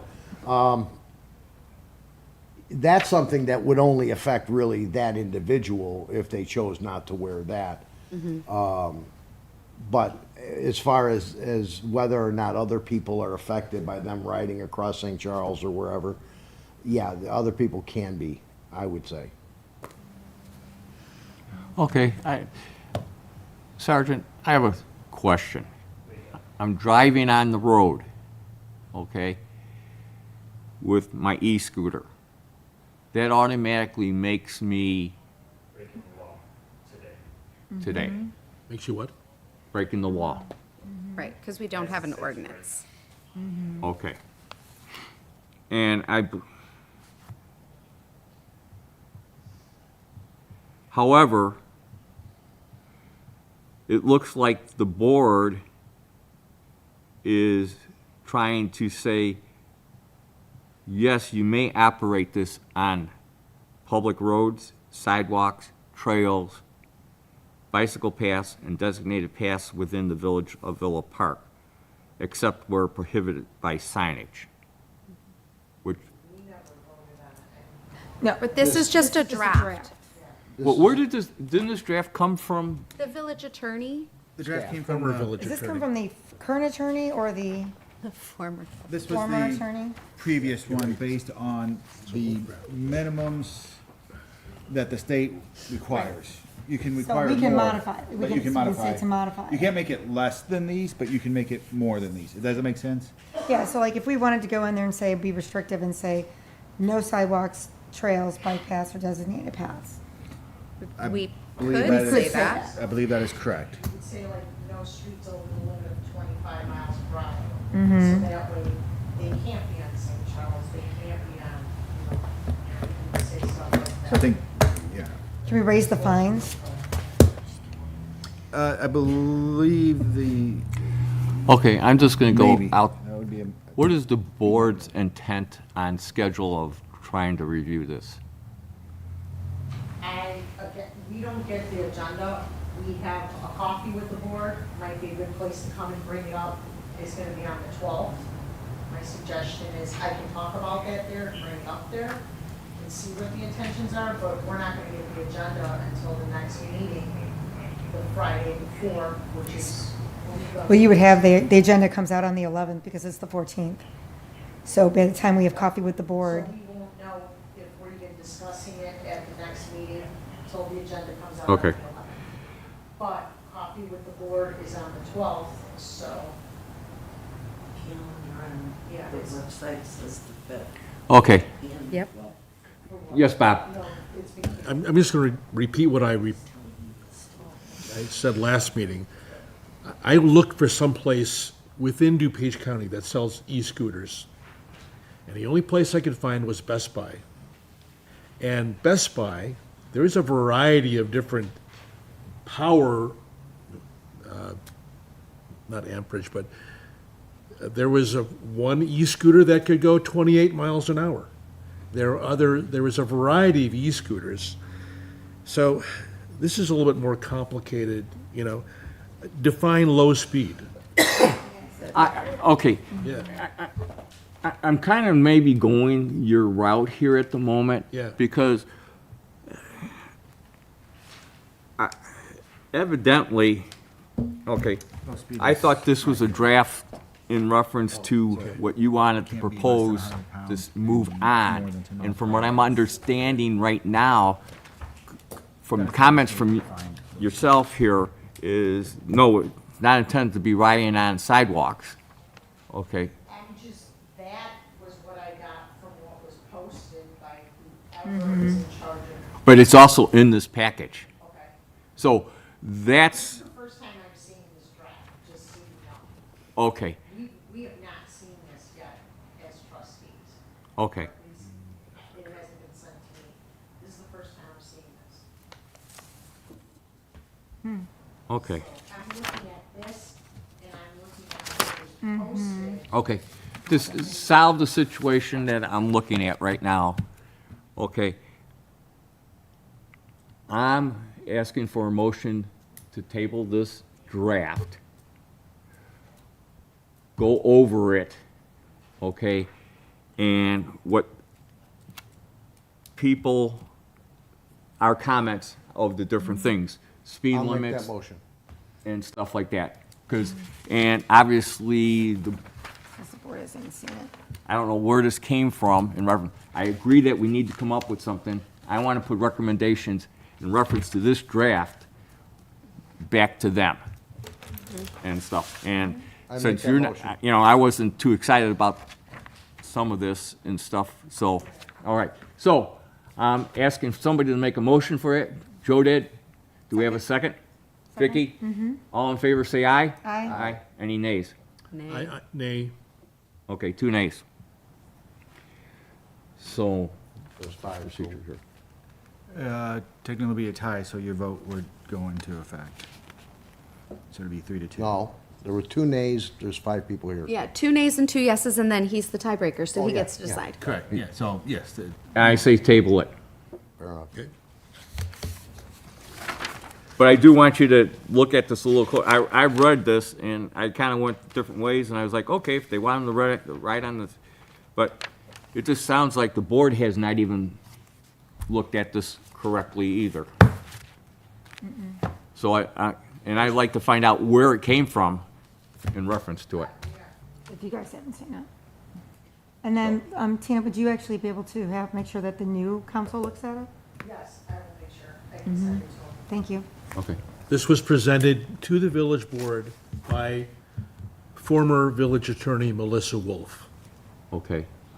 This was presented to the village board by former village attorney Melissa Wolf, and this was in our packet last month. It was, and I looked through it, and as we discussed here, I got two feelings about it. I do want to have something, but I want to have something a little bit maybe stronger, or if you want to say, like you said, in reference to it, 35 miles an hour is the minimum. That means, yes, they can go on St. Charles Road, because I believe that is not a state route, so that falls out of that situation. They say the bikes can only be 10 miles per hour. That's a low speed. If you go, turn the page. Defining Define- electric define scooters, the low sentence to speed be electric minimum low scooters. speed with an electric 10 miles per hour. So it couldn't even go, so it means it can't go on there, it can't go that fast.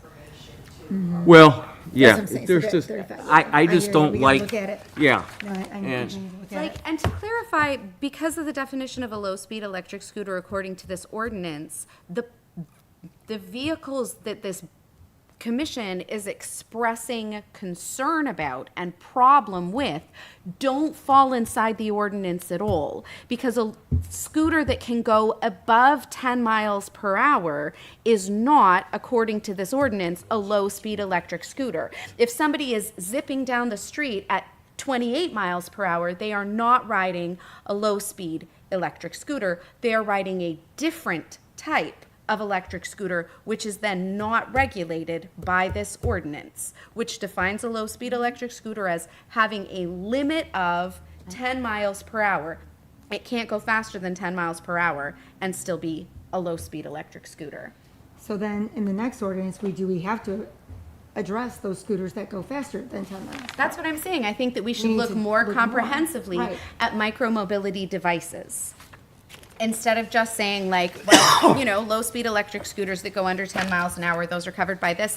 I think we need to look more comprehensively and talk about what do we want to see in our village as far as micromobility. Well, and how do we okay. expect the police department to look at a scooter and know if it can go faster than 10 miles Well, an hour? that's enforcement, and that's not part of our situation. But, It is but, because it's a realistic ability to enforce.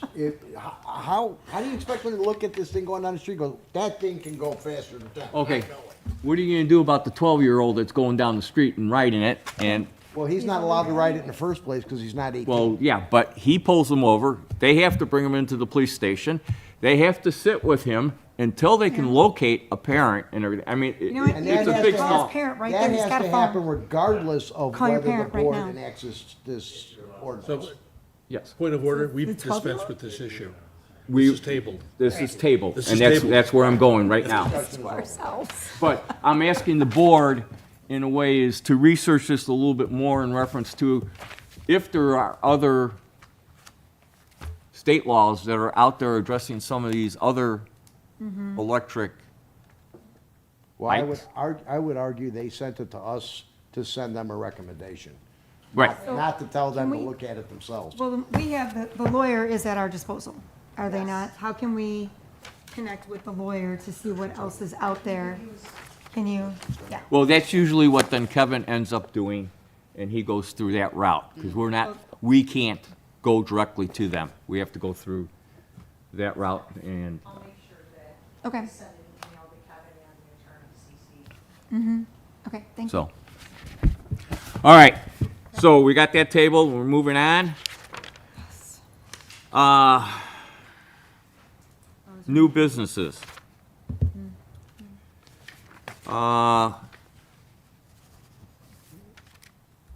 In reference to the situation on Ardmore and the bridge and everything else, are you just gonna look into that and take a look at it? Tell us what we can do? Yes, we will. So we don't have to put a new business on this? No. No. Okay. I think we covered whatever Joe was talking about in both respects. So I think that covers that. All right. Moving on, down commissioners' comments. I'll start at the right because there's only one. I have no comments today. Okay. Oh, happy 4th of July to everyone. Sorry, I do have a comment. Okay. Everyone be safe. Don't All shoot right. firecrackers in your hands. Bob, do you have anything?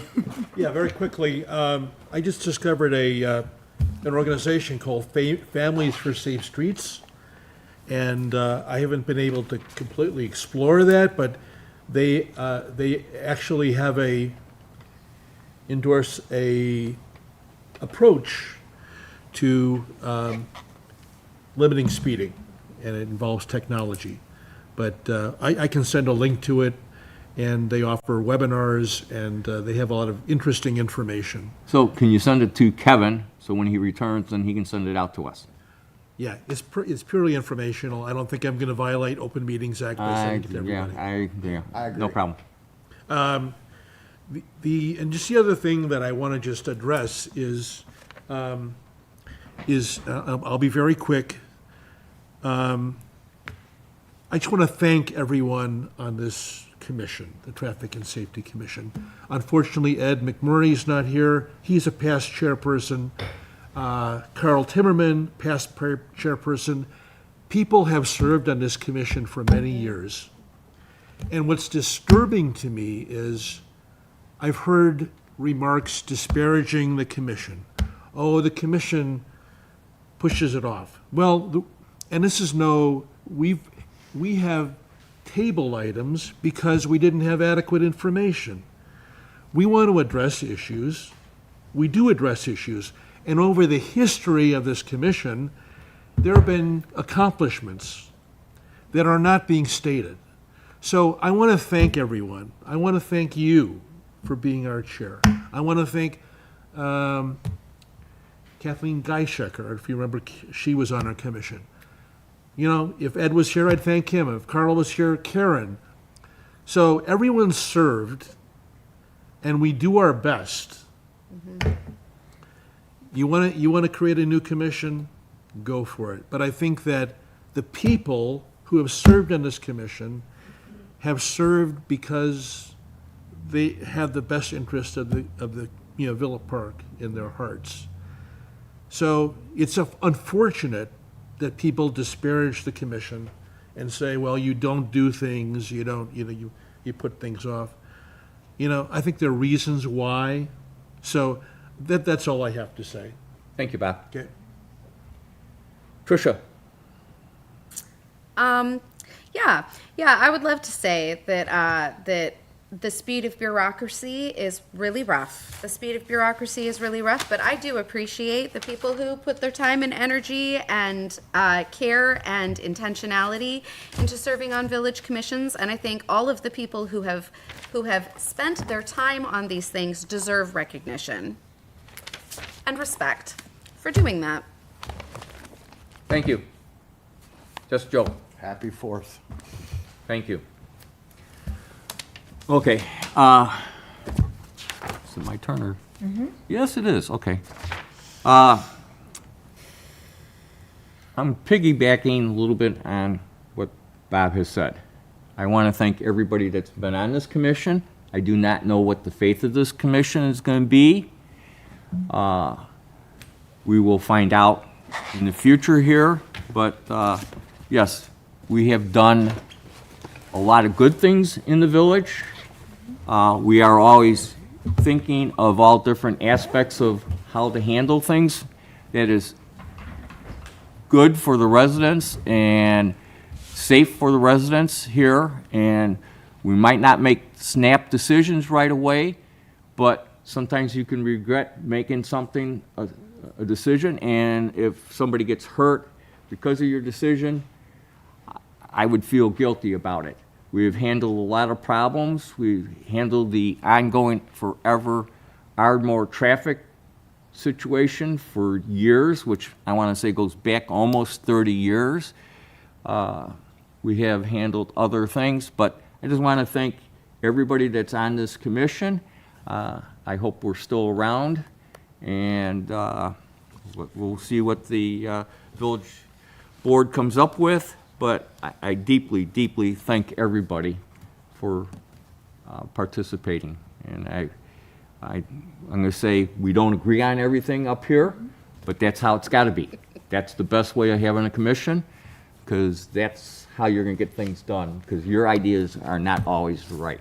So at that point, I'm going to wish everybody a happy 4th of July and a safe one, and that's it for my comments. I guess we're going to go to Mike, yeah. That's one of- We did have an email, I don't know, I saw this from Janelle. I don't know if that needs to be addressed. Okay, I did not see that, because it So we was did have out, an outlink. email Yeah, from District 45. okay, That looks like it came in, I think, traffic and safety on the 30th.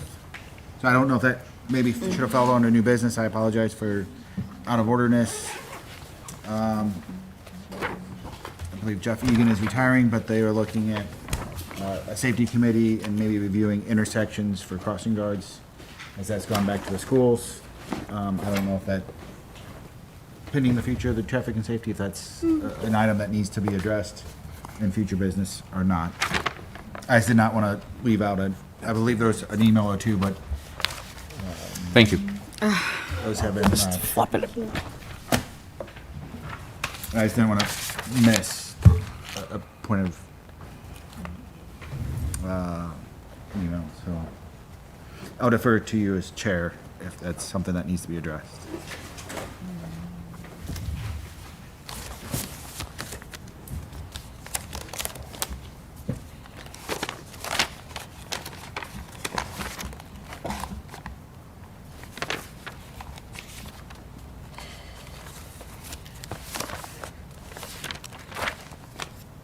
Okay.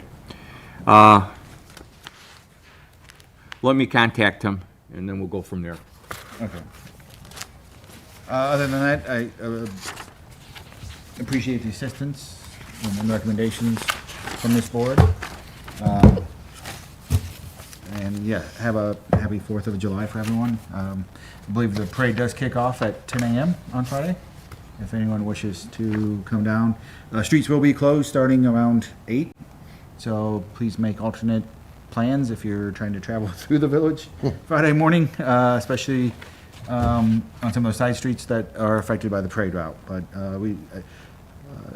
Deputy Chief Savar came up with an idea, and we've placed signs out in advance letting people know that the streets are impacted, and you will start seeing no parking signs go up probably here later the next day or two to allow for the staging of the parade. So that will be that'll be forthcoming this week. Simple question, does the construction going on Madison Street affect the parade route? It does not affect the parade route. Yeah, we are, the construction is west of Hubbard, Okay, and it has kind of been opened back up, but construction is still occurring. They will not be performing any construction work on the 4th or the Saturday after the 4th. okay. All right. Okay, A motion to adjourn? yes, With respect to this email from Jeff Egan from Yes. District 45, I would love to be involved. He said they're looking for some members of the Traffic and Safety Commission.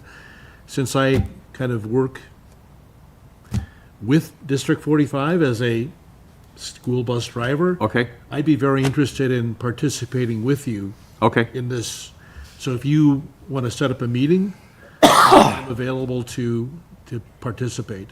I will probably try to get this all set up after the meeting will be sometime after the holidays and stuff, and I will, And I think having two people is not going to violate Open Meetings Act, so, no, yeah. For the third person. so. Basically, okay, we'll see where they're going with it and everything else, and if we have to address it, Sounds good. go from there. Okay? Do we have a motion to adjourn? Make a motion to adjourn. Do we have a second? All in favor, say aye. Aye. Right.